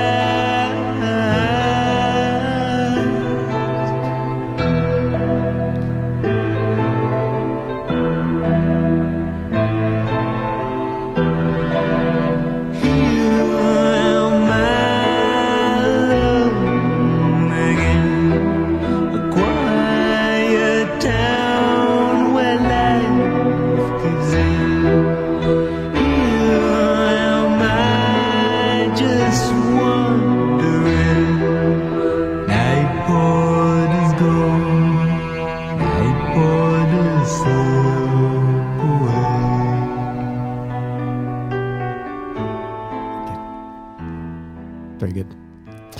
It's a song called Night Porter. Thanks for saying very good. It means a lot. It's by the band Japan. It's beautiful. It's beautiful. This was a side 2 song on their album called Gentlemen Take Polaroids, which came out in 1980. And I had this on a mixtape. So for me, what becomes a profound image with this song is like driving in my car. I had a Volkswagen Bug and I was 16, turning 17. And my first feeling of independence, and I made a mixtape of like all this music I fucking loved. So there was an Elton John, Blue Eyes was on the radio at the time. This was by like 81, 82. This would have been a CFNY jam. This was totally a CFNY jam. Was it on the radio? You said it's a B-side. No, it was on side 2 of the album. Oh. And it was released as a single later, but I just knew it as the song on the record that I loved because there was piano. And I was taking piano lessons at the time, and I was learning music by this French composer named Eric Satie. And this music was sort of inspired by him. And Gary Newman had also done a piano song, a cover of an Eric Satie song actually on the B-side of a single. So all my worlds were like colliding at this time. And I was in the Spoons, and we were recording, and we had recorded a song, an album with the producer of this song. So John Punter was our producer, and he produced a couple of albums for Japan. Wow. So I would listen to Japan and think, oh my God, we're going to work with this guy who's worked with this cool band. So this song always takes me back to like my cassette tape in my car driving, and my first feeling of like independence in my life, like doing shit I really love to do. It's amazing. It's a really good song. So it's interesting. It's beautiful. It was originally on Gentlemen Take Polaroids, but then it was remixed and released as a single in 82. Yeah, they released they sort of did a weird remix of it that I never really liked as much as this. Yeah. This is much more like thoughtful with the piano and the oboe and stuff. But then they did it later again. But yeah, it's just, for me, it's one of those songs where when I listen to it, I'm there. I'm like somewhere in my life. Yeah. You know, it takes you immediately brings you back to that moment. Totally. But especially because of a stupid cassette. Like I had it on the beginning of this cassette tape, and it was always married to this Elton John song, Blue Eyes. So you have a Those two always go together. Nice. It's so funny. Yeah. It's great. I remember stories from David Marsden, for example, where Japan would come to Brampton or whatever, and they would go to eat with Japan or whatever. A band I really know nothing about, except that the CFNY guys from back in the day were big fans. Yeah, they really were, and they never had huge success, and then they broke up like after they made like their 3rd or 4th album. They came to Toronto once. They played at Ryerson College or whatever in the auditorium there. Wow. I think that was Polytechnical Institute. It was the Polytechnical, that's right. But they did like 1 or 2 nights there, and it's like one of those infamous Toronto stories for people who know Japan. They're like, oh my God, they actually came to Toronto and played. Yeah. And it was one of those things where if you were there, it's like the Police at the Horseshoe, you know? Well, yeah, thousands of people at Police at the Horseshoe. Exactly. Now, okay, so this band's called Japan. Yeah. Okay, and I'm thinking there's a band called Asia. Yep. There's a band called Europe. Yep. There's a band called Toronto. Yep. We should be kicking out bands named after geographical locations. China Crisis. Yeah, that's right. China Crisis. Wow. Okay. There's There's a band called Kansas. There was a band called Chicago. America. There was an America. Yes, there was an America. Yeah, that was the Neil Young impersonator. That's right. Been through the desert. Produced by George Martin. Name. Wow. Okay, I didn't know that. Yeah. I just know when I was a kid, it sounded like Neil Young. Yeah. Okay. Wow. That's great. You know. Oboe. Is that an There's a little oboe? oboe in there, Yep. So for me, like as a teenager, because I was playing piano at the same time, like as loving pop music and being in a band and stuff, I feel so fortunate to have been able to really appreciate this kind of stuff as well. I love music that's more like thoughtful. But I mean, that Pearl Jam song you played, it gives me that same vibe. Yeah. There's something just about beautiful songs like that, you know? Magic. Absolutely. Magic. Okay, well, Love see, that's profound. Had a profound okay, impact. so this So topic, easy. as I hear this unravel here, it's the pro and con is the same thing to me. Like what's good about it is we all have to get personal and share stuff from like our own personal lives and inside or whatever. But that's also the reason I don't love it is because I feel like, oh, how does that apply to the masses? Like it's like when you're kicking out. I know. So that's I'm exactly saying, why they listen. So the pro and con are the same thing. Well, the secret to creating art is that the personal becomes universal.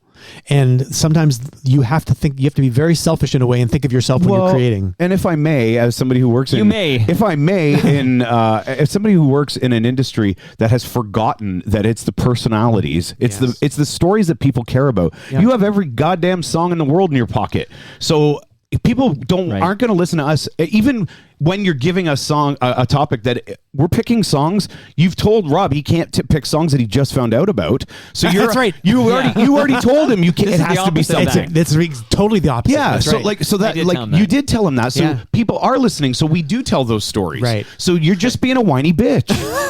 No, I'm not being a whiny bitch, Bob Willette. I am now. It's just a challenge. It's a hard challenge. I'm speaking to the reason I didn't love this topic, and that You're not. I know it's okay.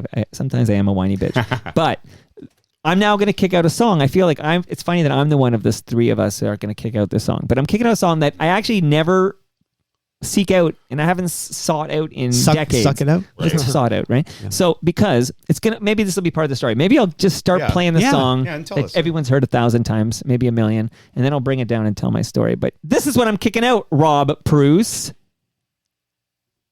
Is this the real life? Happy birthday, Rob. Come on. That's why I thought we might all kick out the same song. Really? I could have kicked out that Pearl Jam song. It was in my wedding.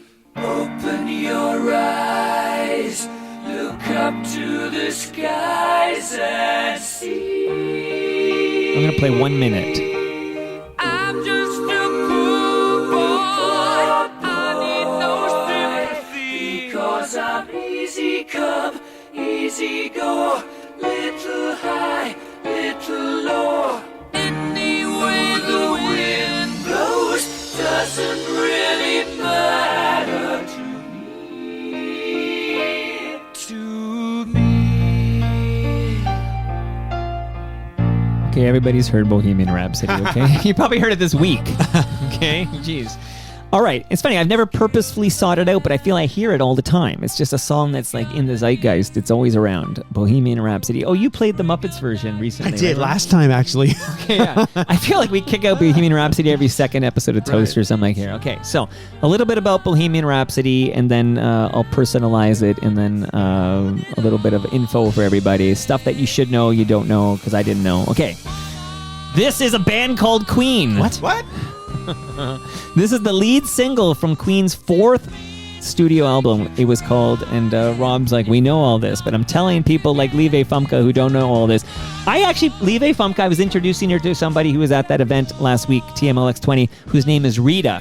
And I said to Live Famke, I said, this is Rita, lovely Rita Meter Maid. Yeah. And Live Famke looked at me like I was talking a different language. And I looked at her, and she looked at me like, what words are you saying? I'm like, lovely Rita Meter Maid. So that was new to her. Wow. So I'm just no longer making assumptions. Yep. Okay. The album's called A Night at the Opera. Came out in 1975. Did you buy this vinyl, Rob Preuss? You better fucking believe it. And so you bought this alongside Santa Jaws. Yep. And I went first. I went to buy the 45. I got the 45 as well as the album. I'll bet this is 10 years old. I'll Magic. bet. Okay, Freddie Mercury wrote this. Yeah.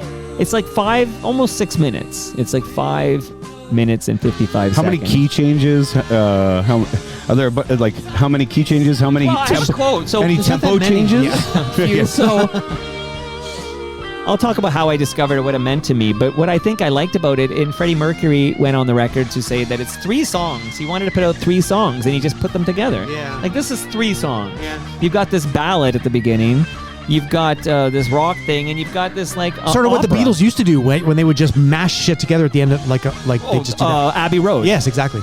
They just, yeah. Here comes part 2. Yeah, so... All of a sudden, it's a new song. And I know that Rob Preuss has shared this fun fact on Toast, but I'm going to do it again in case somebody didn't hear it. This song was originally titled Mongolian Rhapsody. Mongolian Rhapsody, I think it's good that they changed it. I don't know. I think Bohemian Rhapsody is better. But this was called Mongolian Rhapsody. 3 songs stuck together that Freddie Mercury made. And Roger Taylor, side note, fun fact, Roger Taylor, the drummer, is actually singing the real high parts in this. And not Freddie. Like, he just did all the high Galileos. And at the very end of this section, when he goes, for me, the highest for me is Roger Taylor. You'll enjoy how high it is. It's ridiculous. Rob, what does this mean? I was reading that there were they had to bounce the tracks across 8 generations of 24-track tape. Yeah.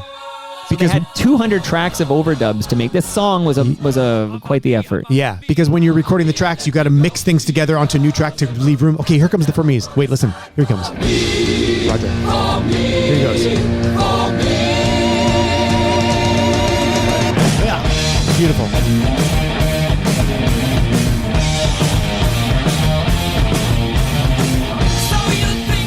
Dude, I feel like I wish I had heard a podcast that did this because we've all heard this song thousands of times. Yeah. This song is everywhere. Unless you hate fucking music, you've heard this thousands of times. Okay? Pre-Wayne's World, with Wayne's World, just it's everywhere. But there's references, and I just want to like tell people what these mean because we all sing along to it. We all know these words. I'm not sure we all know what these words mean, okay? So you ready to play a little bit of like a little trivia so people can seem smarter? Yeah. Next time they hear the song, they can tell their friend what it means. Okay, so Scaramouche. Do you guys know what's Scaramouche? It's a restaurant in Yorkville. What is that restaurant called? Scaramouche. Yeah. Scatabush. Oh, it's a different Scatabush is like a Jack Astor's kind of place. Okay, because there was a Scatabush near Sherway. Yeah, okay. Scaramouche. Okay. Scaramouche is on Rob, Bob, do you know who's Scaramouche? I think it's a dance, isn't it? No, good guess though. Okay, Oh, so go with the Fandango. Scaramouche is a stock clown character Oh. from the 16th century Commedia dell'arte. Right. So it's a Scaramouche. That's a real word this Yeah. guy's saying, and it means something. Okay. Will you do the Fandango? What is Fandango, Bob? That's a dance. That is a dance. That is a lively partner dance that originated in Portugal and Spain. So we got Scaramouche, Fandango. This one I think we all learned in school, but I don't want to make any assumptions. Maybe Live Famke is going to learn right now. Who's Galileo?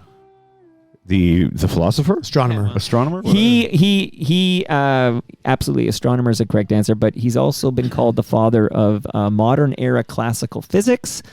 He was also called the father of the scientific method, modern science. But his name is not actually Galileo Figaro.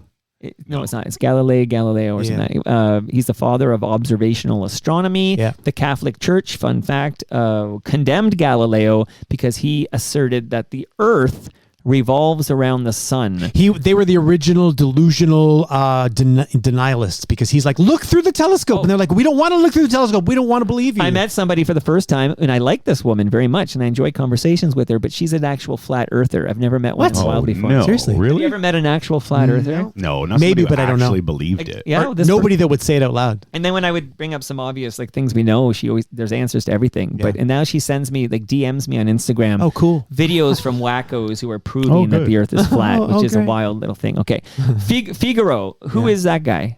Figaro was the cat in Pinocchio. Yeah, also a character from The Barber of Seville. Oh, yeah, that's The right. Marriage of Figaro, and The Figaro. Guilty Mother. So this is a trilogy of plays that had the character Figaro on it. Okay, Interesting. and Beelzebub, we probably all know this, but no assumptions. Beelzebub is basically Satan. Yeah. Okay, Yeah. Satan. Okay, Yeah. and Bismillah. Okay, Bismillah. God willing. What is that? It's an Islamic Arabic. See, you knew this, Rob. Yeah. I think I did not know this until I did Bismillah. my research here. Bismillah is an Islamic phrase that means in the name of God, the most gracious, Bismillah. the most merciful. There's another phrase that they use that's inshallah, which means God willing. Oh. It's like, if you speak English and you say God willing, it sounds okay. But if you say inshallah, people are afraid. But it shouldn't be afraid. Okay, so we're going back to like the early 80s here. Let's go back to, because I did not have a copy. I've never owned a copy of Night at the Opera. So but there was a 1981 Queen Greatest Hits album. Yep. And one night, there was a stereo in the living room, and I was leafing through my father's record collection, and I found this 1981 Queen's Greatest Hits, and I liked the cover. And what I did is I just started playing all the songs. So I'm actually just going through both sides of, I can't remember if it was a double album or not, but whatever was on this, I think it was a single album. But I found this song. This is way before Wayne's World. Okay, so we're in 81 here. Wow. And I found this song, Bohemian Rhapsody, and I had a record player in my room too, because at Consumers Distributing, I had the double cassette thing and then a radio thing, and there was a record on the top or You were whatever. rich. And I guess I was. What did that retail for? Thank God it was in stock. It's true. You'd have to wait after amazing. filling out all that paperwork. Oh, and this Consumers Distributing, where I bought this, I think it was Citizen, I think is the brand. Sounds right. Probably, yeah. I remember distinctly it being on Dundas. Maybe in my mind, I can remember it being like a little bit east of Jane on Dundas. So somewhere between Jane and Runnymede on Dundas Street West is when this Consumer Distributing was. But anyway, this song Bohemian Rhapsody blew my fucking mind. So it had a profound impact on me in terms of my love of music, because it felt like it was a bunch of songs put together to make one song. Yeah. And it was so exciting to me. Like I get my brothers to listen to this song I discovered. Like I didn't know what happened in 1975. That's cool. Born in 74. Yeah. But there's another song several years later maybe, I'm working at the CNE, and there's an album they keep playing which has a song on it. I'm just going to play some song because when I heard this song, I liked it in the same way. And I consider these songs are like epics, basically. These are like epics. Bohemian Rhapsody, and I'm not going to play much of it, but this song... Oh, yeah, sure. I mentioned it. I almost kicked this out. Right. That's right. Almost kicked it out because we just spun Bat Out of Hell on a CD player at the 1989 at the CNE. Did you? That's cool. Yeah, like it was on a repeat, I guess, hitting repeat, like Bob said. And this is the song where I was like breaking down the parts like I used to do a Bohemian Rhapsody. Yeah. So the 80s start with Bohemian Rhapsody, end with Paradise by the Dashboard Light, and I fucking loved. And then nowadays, neither song do I ever seek out, but I loved the epic nature of these larger than life songs that have and you know what it songs is? in one. There's multiple songs in this Paradise. But you know what makes it profound for all of us, I think, too, is the first experience that you have. Yeah, the emotional feeling. Yes. It brings you back to that. Yeah, Especially you could picture yourself at the CNE. Yeah. You have a very visceral reaction to it. And me, Bohemian Rhapsody, the first time I ever heard it on the radio when I was 10 years old. And like it's one of those things where I can remember being in my bedroom listening to the clock radio and it was CKOC, and hearing the opening of the song. And just that opening, I was like, what is this? I never heard anything like that before. And you had that same experience. Same experience. Yeah. And shout out to Paradise by the Dashboard Light because fucking epic. Yeah. Like, and it just was so much fun as I think I was like 15 or whatever I was. Yeah. But, okay. Classic. Good job. And shout out to the guy calling the Yankees games. That's right. Classic Scoot? play-by-play. What's his name again? Yeah, I don't know, but he got him to do it. Scoot?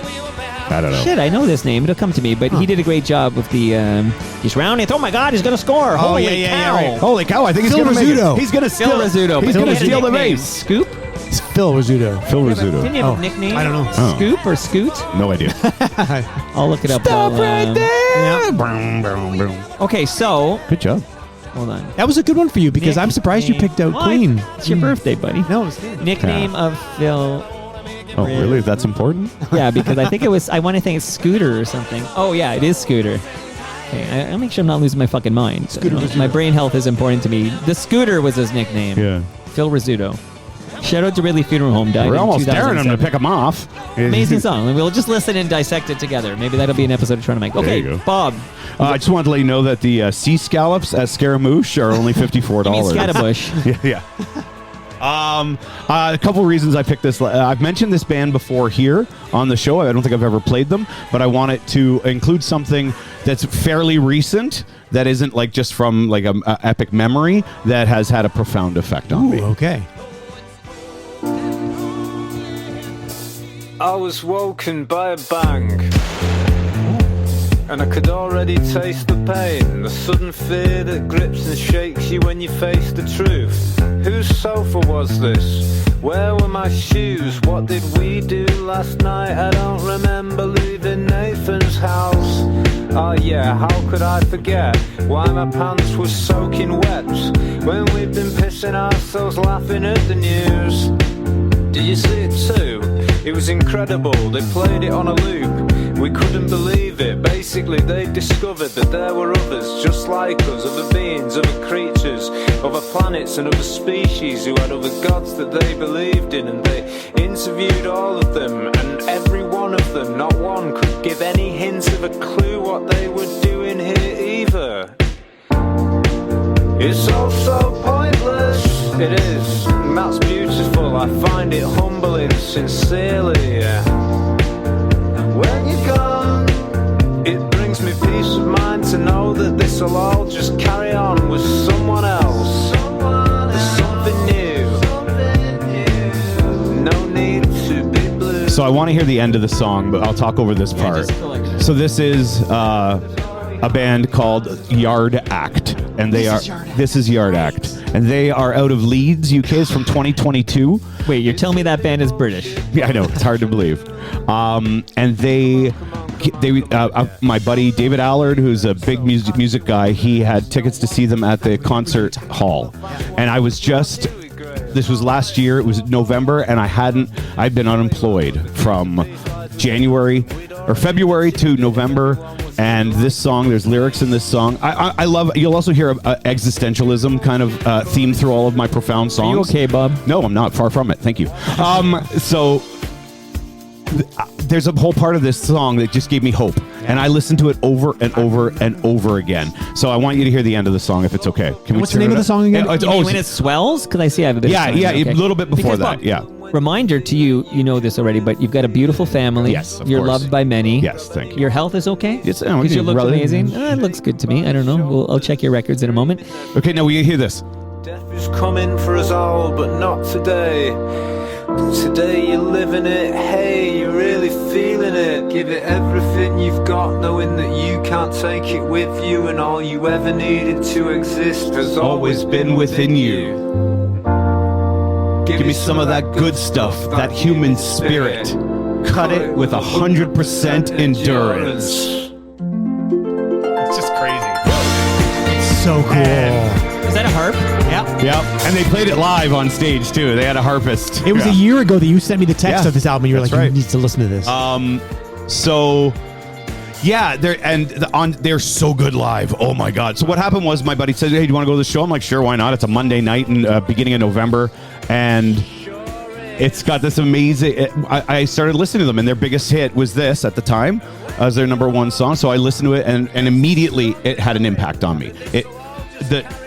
The idea of things carrying on with someone else, the idea of take somebody, we missed that first line, but that line is like, take somebody by the shoulders and shake them and tell them death is coming for us all, but not today. Yeah. It's okay.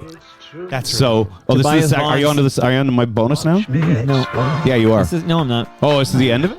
Because I have to actually physically play the okay. next thing. Oh, but sorry. Mike, Tobias Vaughn says that he saw these guys live last year, and it was an amazing. I was at live that show. Yeah. They only came here. They played twice. They played once over at like a little place on I think Parts and something whatever. Scatterbush. Yeah, Scatterbush at Sherway Gardens.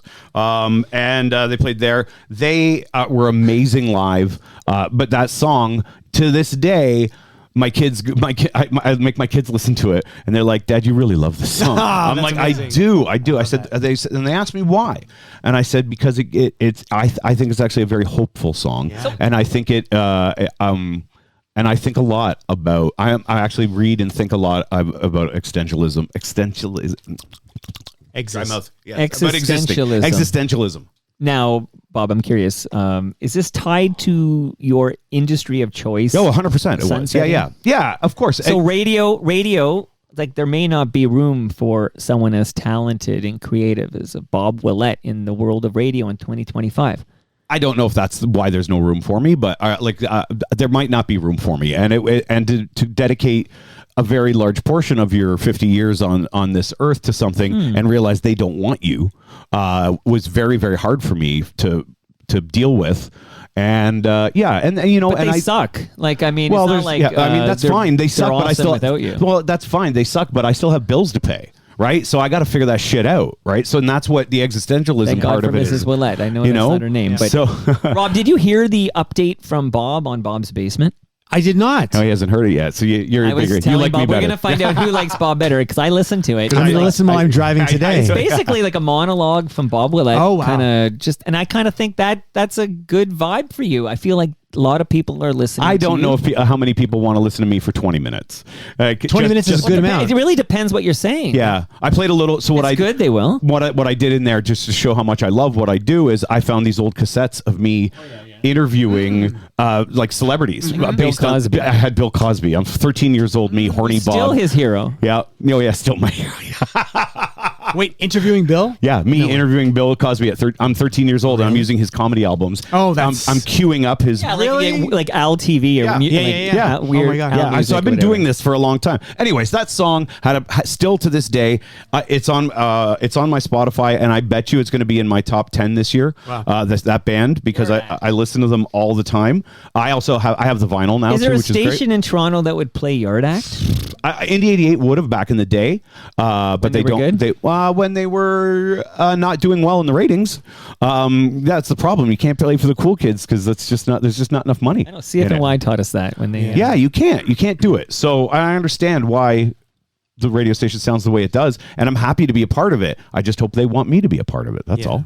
But yeah, I don't think anybody play. It's bad. It's too bad because they're a phenomenal band to the point where our next it's not a mind blow, but this is their version of the song that Elton John did with them. Elton John loves these guys from Leeds. So if you hear, it'll. I could already taste the shame, the sudden fear that grips and shakes you when you face. I love the bass on it. Whose sofa was this? Where were my shoes? What did we do last night? I don't remember leaving Nathan's house. Ah yeah, how could I forget why my pants were soaking wet when we'd been pissing ourselves laughing at the news? Do you see it too? It was incredible. They played it on a loop. Basically, they discovered that there were others, just like us, other beings and other creatures and other planets. There's Elton's piano. Who had other gods that they believed in, and they interviewed all of them. And he sings too. One of them is true. None of them had a single clue. He approached them. Really? Wow. It's all so pointless. It is. And I find that humbling, sincerely. And when you're gone. Every time I hear a British accent in a song, I think of the Streets. I think so. I think the same thing. That's so funny. Someone else. Dry your eyes, mate. See, it's neat to hear Elton do like he's doing a lower line. Yeah. Like he's doing the harmony. He's not doing the melody. Everything's already happened. Time is an illusion. Anyhow, beautiful. That's how good they are. Elton, so cool. who I think we all have respect for, to say the least. I fucked up my the intro to this episode, so I just need to correct something on the public record here during the first episode of October 2025. So I shouted out Waterfront BIA because I love those guys. There's an episode from last week about Waterfall Festival. Yeah. Check it out. Loved my 4 months with them. But I completely forgot to shout out the wonder that is Nick Iones, and he was at TMLX20, who is returning. Is Nick back? Nick is back, baby. October 1st. October 1. See, you want to play my AI jingle? See, I need the PJ team here. I need somebody to come help me here. Oh, I had a chat with Travis Danraj, by the way. Look what's behind you, Mike. What's behind me? Toronto skyline. Oh, yeah, I never took it down. Okay, I knew Nick would be back. So, two great podcasts from Nick. One just had a guy named Keith Stein on. He owns the Toronto Maple Leafs baseball team. And the Keith Stein episode was stellar. And that is called Building Success with Nick Iones, the Building Success series. Check it out, man. Nick talking to Keith. Keith says some lovely things about yours truly. That's why I have to recommend it. But welcome back, Nick Iones. And shout out to Doug Mills from Blue Sky Agency.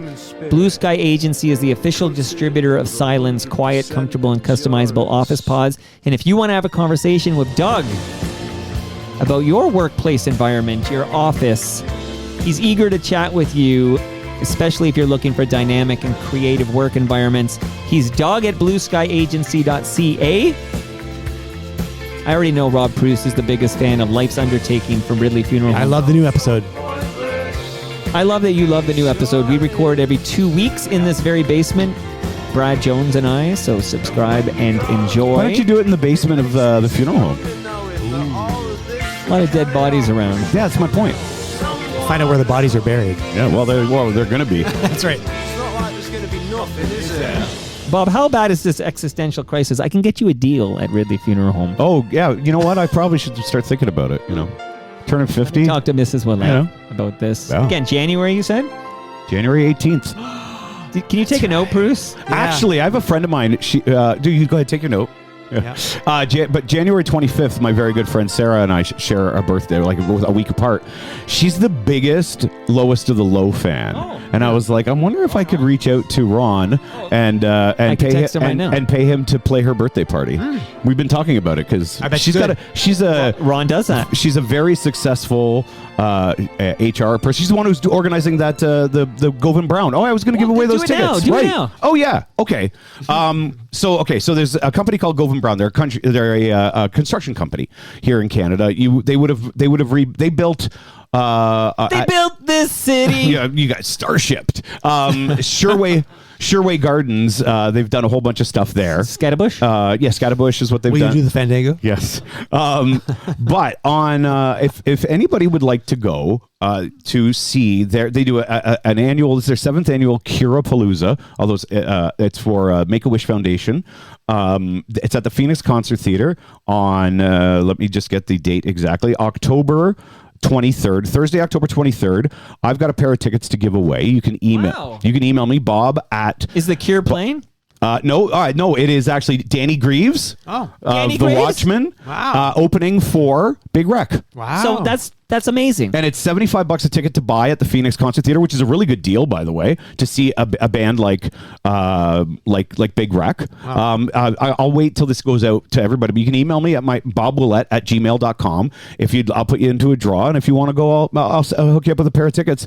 But Curapalooza, it's really cool. Go to the Phoenix website.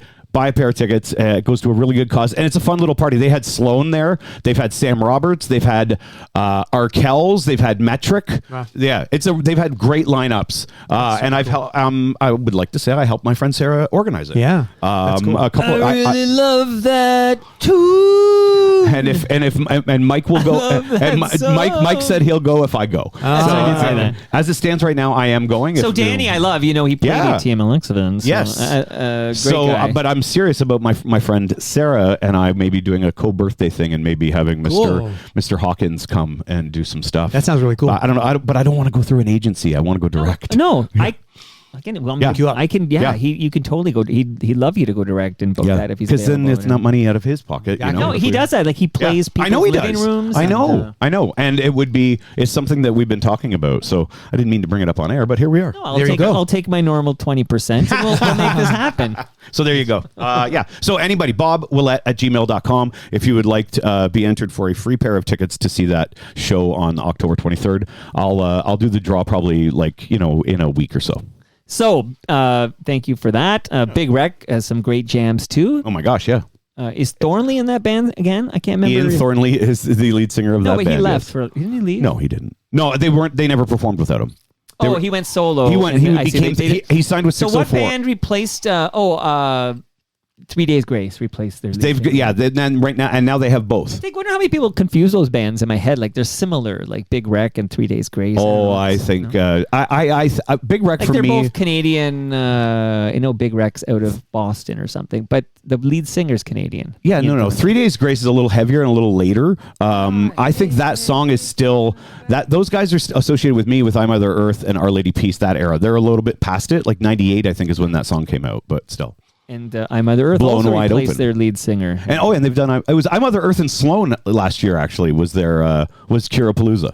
That's cool. That's cool. These are all my bands. So it's going to be fun, and it's a good cause, and it's the Phoenix, one of the best places to see a show in the city. 410 Sherbourne Street. 410 Sherbourne Street. See it while you can. Who knows what the plan is? Oh God! Yeah, no Although kidding. all developments are paused, so a lot of these Everything's places that were paused. earmarked to be blown up are like, okay, we're going to go another 10 years because we can't sell these. They're building too many. right. Yeah. That's why you listen to Building Toronto Skyline with Nick Aies. That's right. He gets all that information. All comes back to Nick. So, Bob, before we get to the last jams from everybody, we're going to go to Rob in a second here. Since you're only, not to minimize it, but you're on Indie 88 Saturday and Sunday. That's it right now, yeah. But you're not on Monday through Friday right now. No.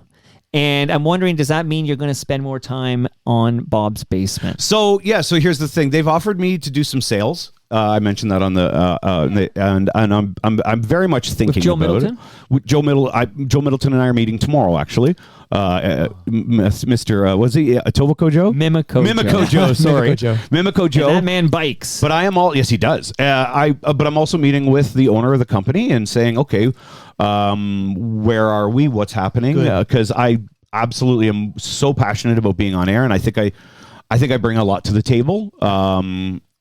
So here I am. What now? But I don't know if everybody is a salesperson. I mean, you're a charming, charismatic guy, so you could do sales. I've been told I would do well at sales. I don't know if I have the passion for it. That's the problem. But you might have a quota and all that shit. No, I won't. I'm free.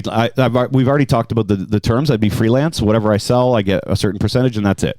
Can you bundle things like, okay, you get Indie 88 and Toronto Mike? Right. Hey, if I need Bob out there selling Toronto Mike. Right. Well, if we sell that, we sell Bob's what Basement percent too. do you get from Indie 88? Well, yeah, the MVP you can of always sales. sell Bob's Basement, but I've never made a dime off Bob's Basement yet, so I've never tried to either, though. But you can make money by selling Toronto Mike. Take that percentage there. Yeah, this is the future of Bob Willette. We've saved your life. Existential crisis over. There you go. Rob Preuss. Yeah. Sorry, that was a long time. Did you do your? Are we all up? It's our last one. Are we all hitting the last ones now? Yeah, You I just got it, did. Yeah, buddy. because I did. It was you. Somebody's Right. paying attention. I got here. one more to go. You got one more to go. He's got one more. As Paula Cole said, we love the tangents. Yes. Because the tangents are what keep the show thriving and alive. Tangential mic. Tangential mic. That's right. Nice. So Did you this play is, it? Is that this- your? Is that your intro to your song? No, this is Maybe my last wink jam. at me when I can press play. Okay.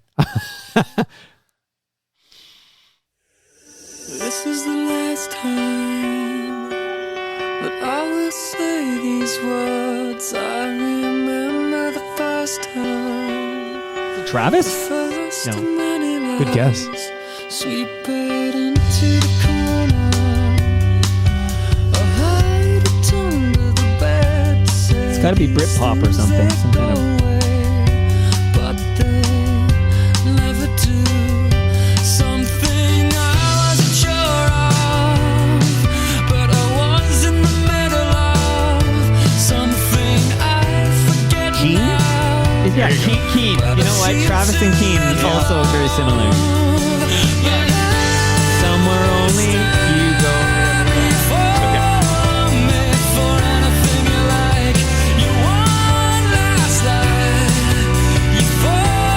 Are they Irish? No, English.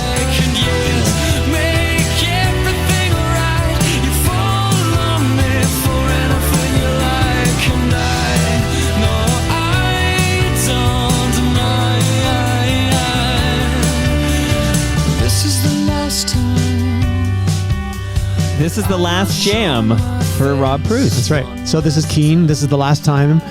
It's from their album Hopes and Fears, which came out in 2003, 2004 era.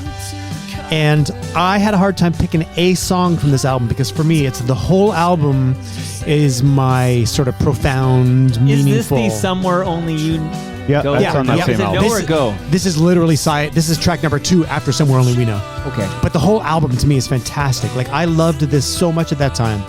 My first wife loved this album. Really? As I recall. That's funny because I discovered this album and I was newly single at the time. Oh. So I was living in New York. I'd already been doing Mamma Mia on Broadway for a couple of years. And I had moved I moved across town and I was living alone. I was newly single for the first time practically since I was 17. So this song for me reflects a moment in my life where I was like, what the fuck am I doing with my Right. life? A midlife crisis another midlife crisis. And I was like 38, 39. Actually, I was 39. You don't like those round number birthdays. That's right.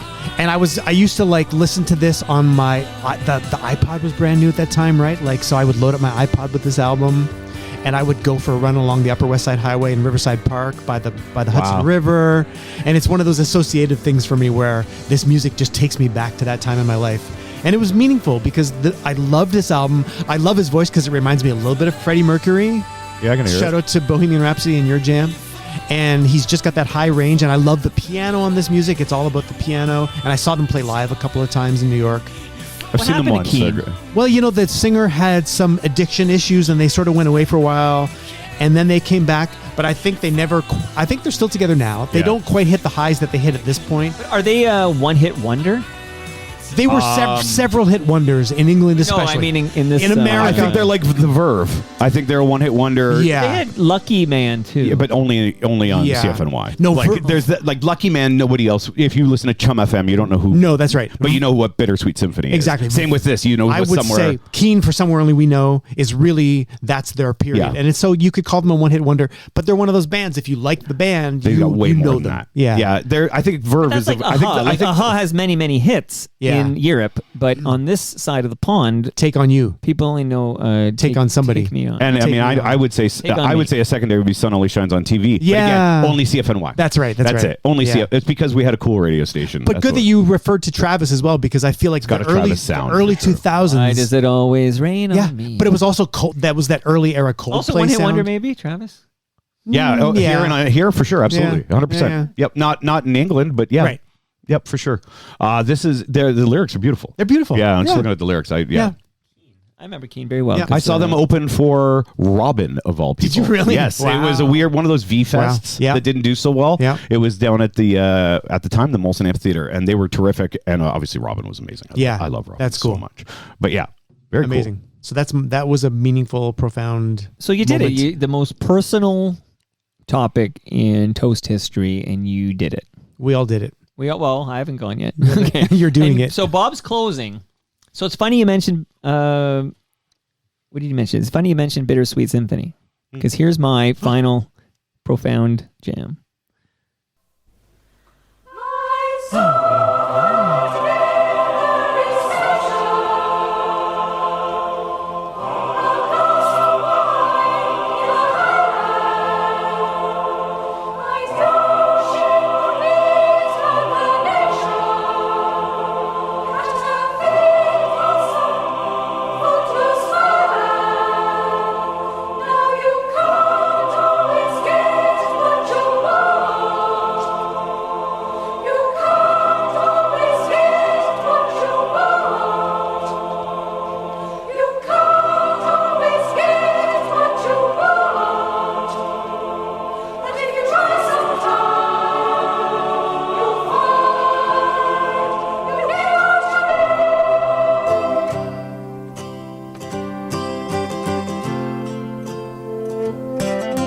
Love that French horn.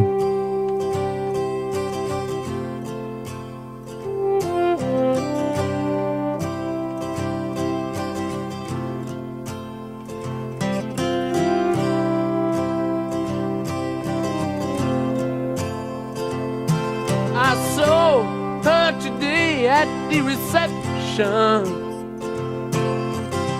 a glass of wine in her hand. I knew she was gonna meet her connection. At her feet, Do you know who played that French horn? footloose man. No. Al Cooper. That's really. Always get what He's you also want. playing piano and organ on this song. You can't I didn't know he played French horn. always get what you want. You can't always get what you want. But if you try sometimes, well, you might find you get what you need. All right, so I'll start talking about the song. This is You Can't Always Get What You Want by the Rolling Stones, and this is from Let It Bleed, their 1969 album. Hearing it now in the headphones, what a great fucking song. Yeah. Bob, it's a good song, right? Well produced. Well produced. Very unique. Jimmy Miller, by the way, on production. It's a great song. Yeah. Great song, okay. I was just sharing, Bob, when you were taking a leak, I was sharing with Rob Preuss. That's some inside baseball here. Al Cooper is the gentleman who plays that French horn in the intro, and he also plays piano and organ on this thing. But you can hear these congas and these maracas and the tambourine, and that's Rocky Dijon, okay? So a little shout out who's playing on this song here. So I will just read a quote from Mick Jagger, because I think it speaks to how this song comes together. But Mick Jagger says, "You can't always get what you want" was something I just played on acoustic guitar, one of those bedroom songs. It proved to be quite difficult to record because Charlie, that would be Charlie Watts, couldn't play the groove. So Jimmy Miller had to play the drums. Wow. I'd also had this idea of having a choir, probably a gospel choir on the track, but there wasn't one around at that point. Jack Nietzsche or somebody said that we could get the London Bach choir, and we said, that will be a laugh. Well, it happened, everybody. We happened. Okay, so I'm just going to remind myself of the extra songs I have here. Oh, yeah. Okay. Some fun facts coming up. So, similar story to my Queen's Greatest Hits story, which is in the same record collection I would leaf through looking for something to check out. I found Hot Rocks. Hot Rocks, everybody knows this possibly, maybe not, is like a double compilation album. This is like all the big Stone songs from 64 to 71. So it's all on this, like it's greatest hits basically up until 71. And I would play through it. One song, Paint It Black, was one song I gravitated towards. I could have probably kicked that out. I really liked Paint It Black. But this song, I just thought it was such a beautiful song. I liked everything about this song, and really had a profound effect on me. You like the big long songs? Yeah. Maybe. I did. Anyways, you notice all my songs are from like when I was younger. Right. Yeah. It's okay. No song has had a profound effect on me in many decades. Is what we're learning here. So, that's again comes back to why it's your first impression. When you hear something as a child, it's more. There's less information coming into your head. Like, I'm not sure this song ever went away, but it absolutely had a resurgence when The Big Chill came out. Yeah. So this song is used rather effectively in the opening scenes of the movie The Big Chill. Can anyone here name the actor who played the dead guy? Because they're all gathering for this funeral. Who played the dead guy in the Big Chill? Wasn't it Kevin Costner? It's Kevin Costner. Yeah. Points for you here. Excellent. Okay. Absolutely. So not a lot of mind blows here, really, but there is an interesting belief at the time, I suppose, which is I mentioned. Okay, I'm going to do a couple of things really quickly here. By the way, I just watched the Gimme Shelter documentary, and they list Keith Richards as Keith Richard, and I swear to you, I'm watching this just the other day, and I had seen this on TVO back in the day, but I didn't pay attention to this. I thought it was a typo. Like, I'm like, oh, they fucked it up. They called him Keith Richard. His name is Keith Richards. Yeah. And then I found out, I had no idea. I know I shared this in the WhatsApp chat, but I had no idea that Keith Richards went by Keith Richard. Isn't that weird? For a long time. Yeah. Did you know that, Bob? I did not. No, well, you'd have to know it by seeing something like an old documentary, because we weren't around. So Keith Richards went by Keith Richard, but his real name was Keith Richards, and he changed it back, I don't know, late 70s or something. He's like, no, I'm fucking Keith Richards, and that's the only way I know him. Keith Richards. So, I mentioned Jimmy Miller. Jimmy Miller had to do the drums on this song, because Charlie Watts couldn't So what happened when they played live? I don't know. I guess then Watts does it. I don't know. Well, not now. Here's a fun fact about Jimmy Miller. A little bit of a fun fact, I think. I'm going to play a song here.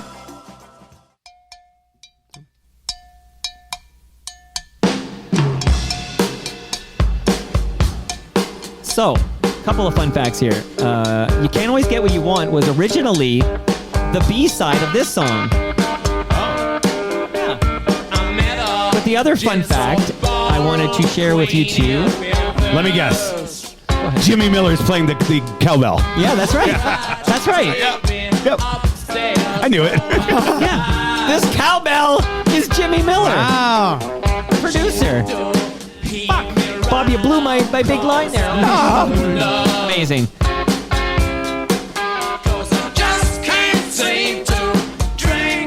Good song too. Okay, it's a great song. Laura's mom loved this song. Laura's mom, who's passed away, she didn't. Like, she was a very reserved woman, but if you're at a wedding and this came on, she was up. Wow. I'm thinking about Laura's mom here. Remember we did we do Problematic Jams? Yes. Yeah. Oh, and then Brown Sugar I kicked out because Brown Sugar, which is heavily featured in this Gimme Shelter I was watching again, and my kids watched it with me, and you see the murder. Like, you see the Hell's Angel guy stabbing the guy. Oh, really? Yeah, it was caught on footage. It's quite a reveal at Altamont Speedway. They say that's the day the 60s ended, don't you know? But okay, Brown Sugar's such a great problematic lyrics, but what a fucking great song Brown Sugar is. Just shutting it out. Okay, so I'm going to play a song because a lot of people said You Can't Always Get What You Want was basically the Rolling Stones doing their version of something the Beatles did. And there was a consensus that, the Beatles will do something like groundbreaking, and then 6 months later, the Rolling Stones would kind of copy it or whatever. This was like a perception in the 60s, and I just thought it's interesting that this song... Hey Jude, don't make it bad.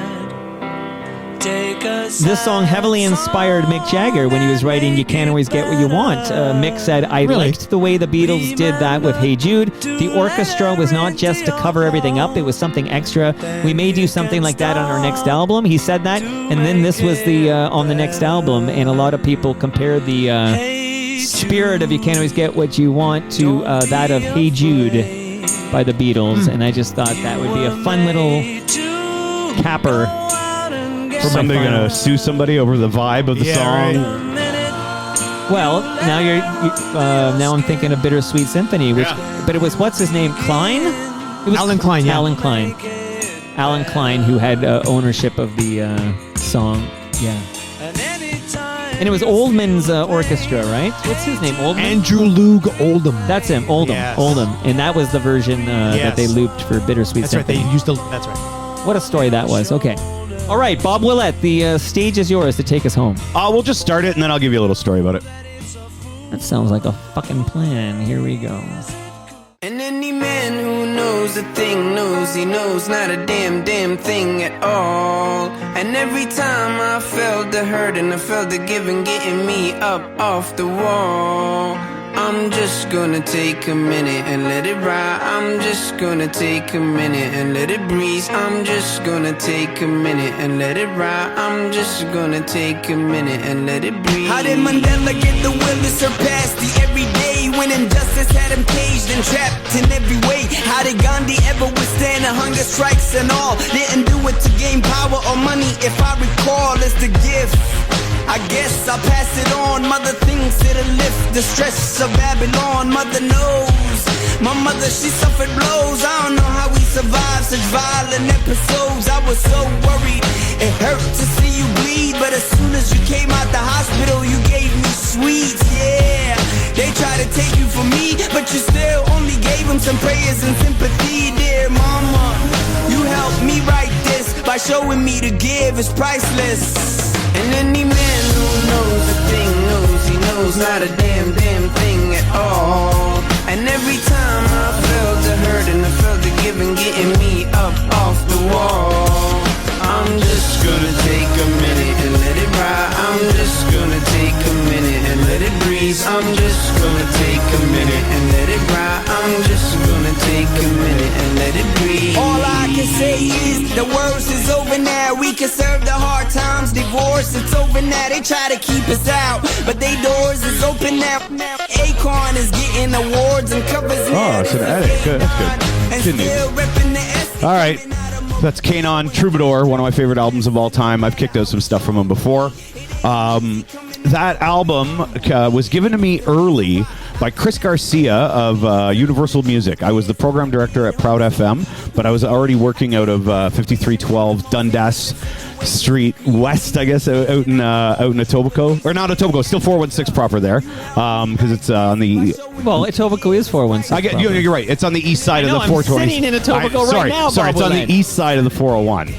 Is what I was... Anyway, or of the, where the 427 comes down. Anyhow, and the first single was not Wavin' Flag. It was something else. I remember taking the album home and listening to it. I think it was ABCs. This was the first single, which is, I think, the first or second track. Anyhow, I listened to that album in two songs immediately. Well, a bunch of Fatima, this song, and obviously Wavin' Flag. And I immediately started playing Wavin' Flag on Proud FM before it was a single, before they had plans. So I got in trouble for it from Universal Music. But this song I heard, and it really resonated with me, mostly just for the line of any man who knows a thing knows he knows not a damn thing at all. And that would be mostly because, again, in my existential crisis that I constantly live through, I am constantly thinking about how people see me and how I'm seen. And I always used to joke. I used to say to people, again, when you're a leader of a team, you try to tell stories. I was like, when I was 21, I didn't think I knew everything. I knew everything. I'd come out from hanging out with Humble and Fred, and I was just like, I was king shit. And I knew everything at 21. And then by the time I reached 40, and it's right around when this song came out, or I guess no, a little bit younger than that. In my mid-30s, I realized, God damn it, I don't know anything. And this song, Any Man Who Knows a Thing knows he knows not a damn thing at all, just hit me at the right time to go, you know what? Any man, you really have to give it all away. Get your ego the fuck out of the way and just be like, you don't know anything. And then now, as I'm approaching 50, this song still resonates, and I listen to it a lot still. But I've come to a conclusion of okay, I know a couple things, but I don't know everything, and I want to learn more. And I think Kanon's the kind of guy. I've only met him once. I've seen him a few times live. He's one of my favorite artists. He's the kind of guy I think who's always learning, and to the point where he's blackballed from the industry pretty much. Wow, he wrote an op-ed after this third album.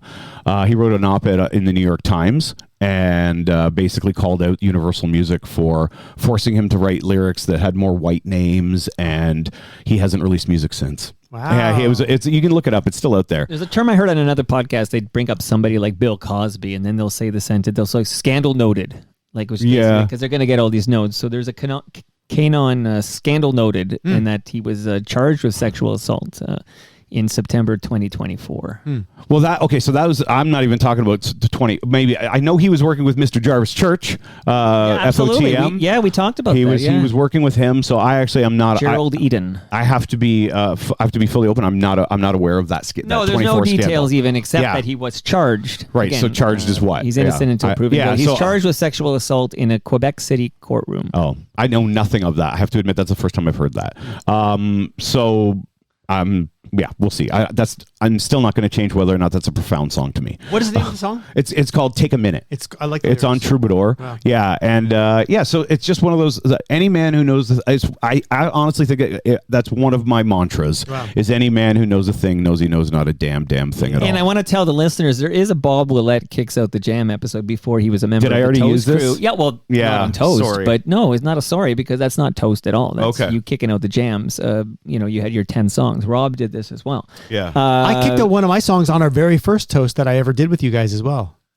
Oh, yeah? I used Night Porter for whatever the topic you? was. Yeah, I was looking back at my notes. Yeah, in December of 2022, I think it was the first Toast I ever did with you guys.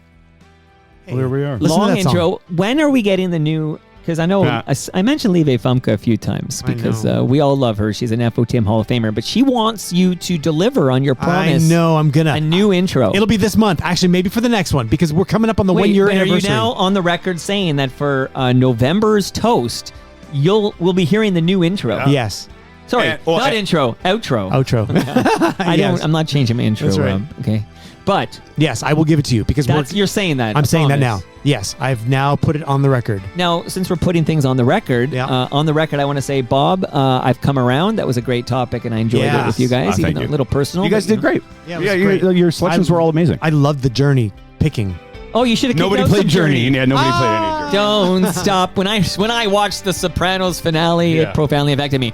But we need to hear Rob Preuss. Yeah. What is the topic for November's Toast? Or do you need time? I don't need time. No, you don't get time. I don't get time. Bob, you don't get fucking time. I've been thinking, and I've decided. Now, you sort of had two possibilities last time, but you then felt convicted for one. Yep. I've got two that if you guys want to have an opinion on, I'm going to say either food jams or sports jams. Wait. We don't get an input. You pick. You don't? This is the rule. Okay, well then I'm going to think out loud. We have no veto power. Okay, I'm going to think out loud. So the two that I was thinking of were either jams about food.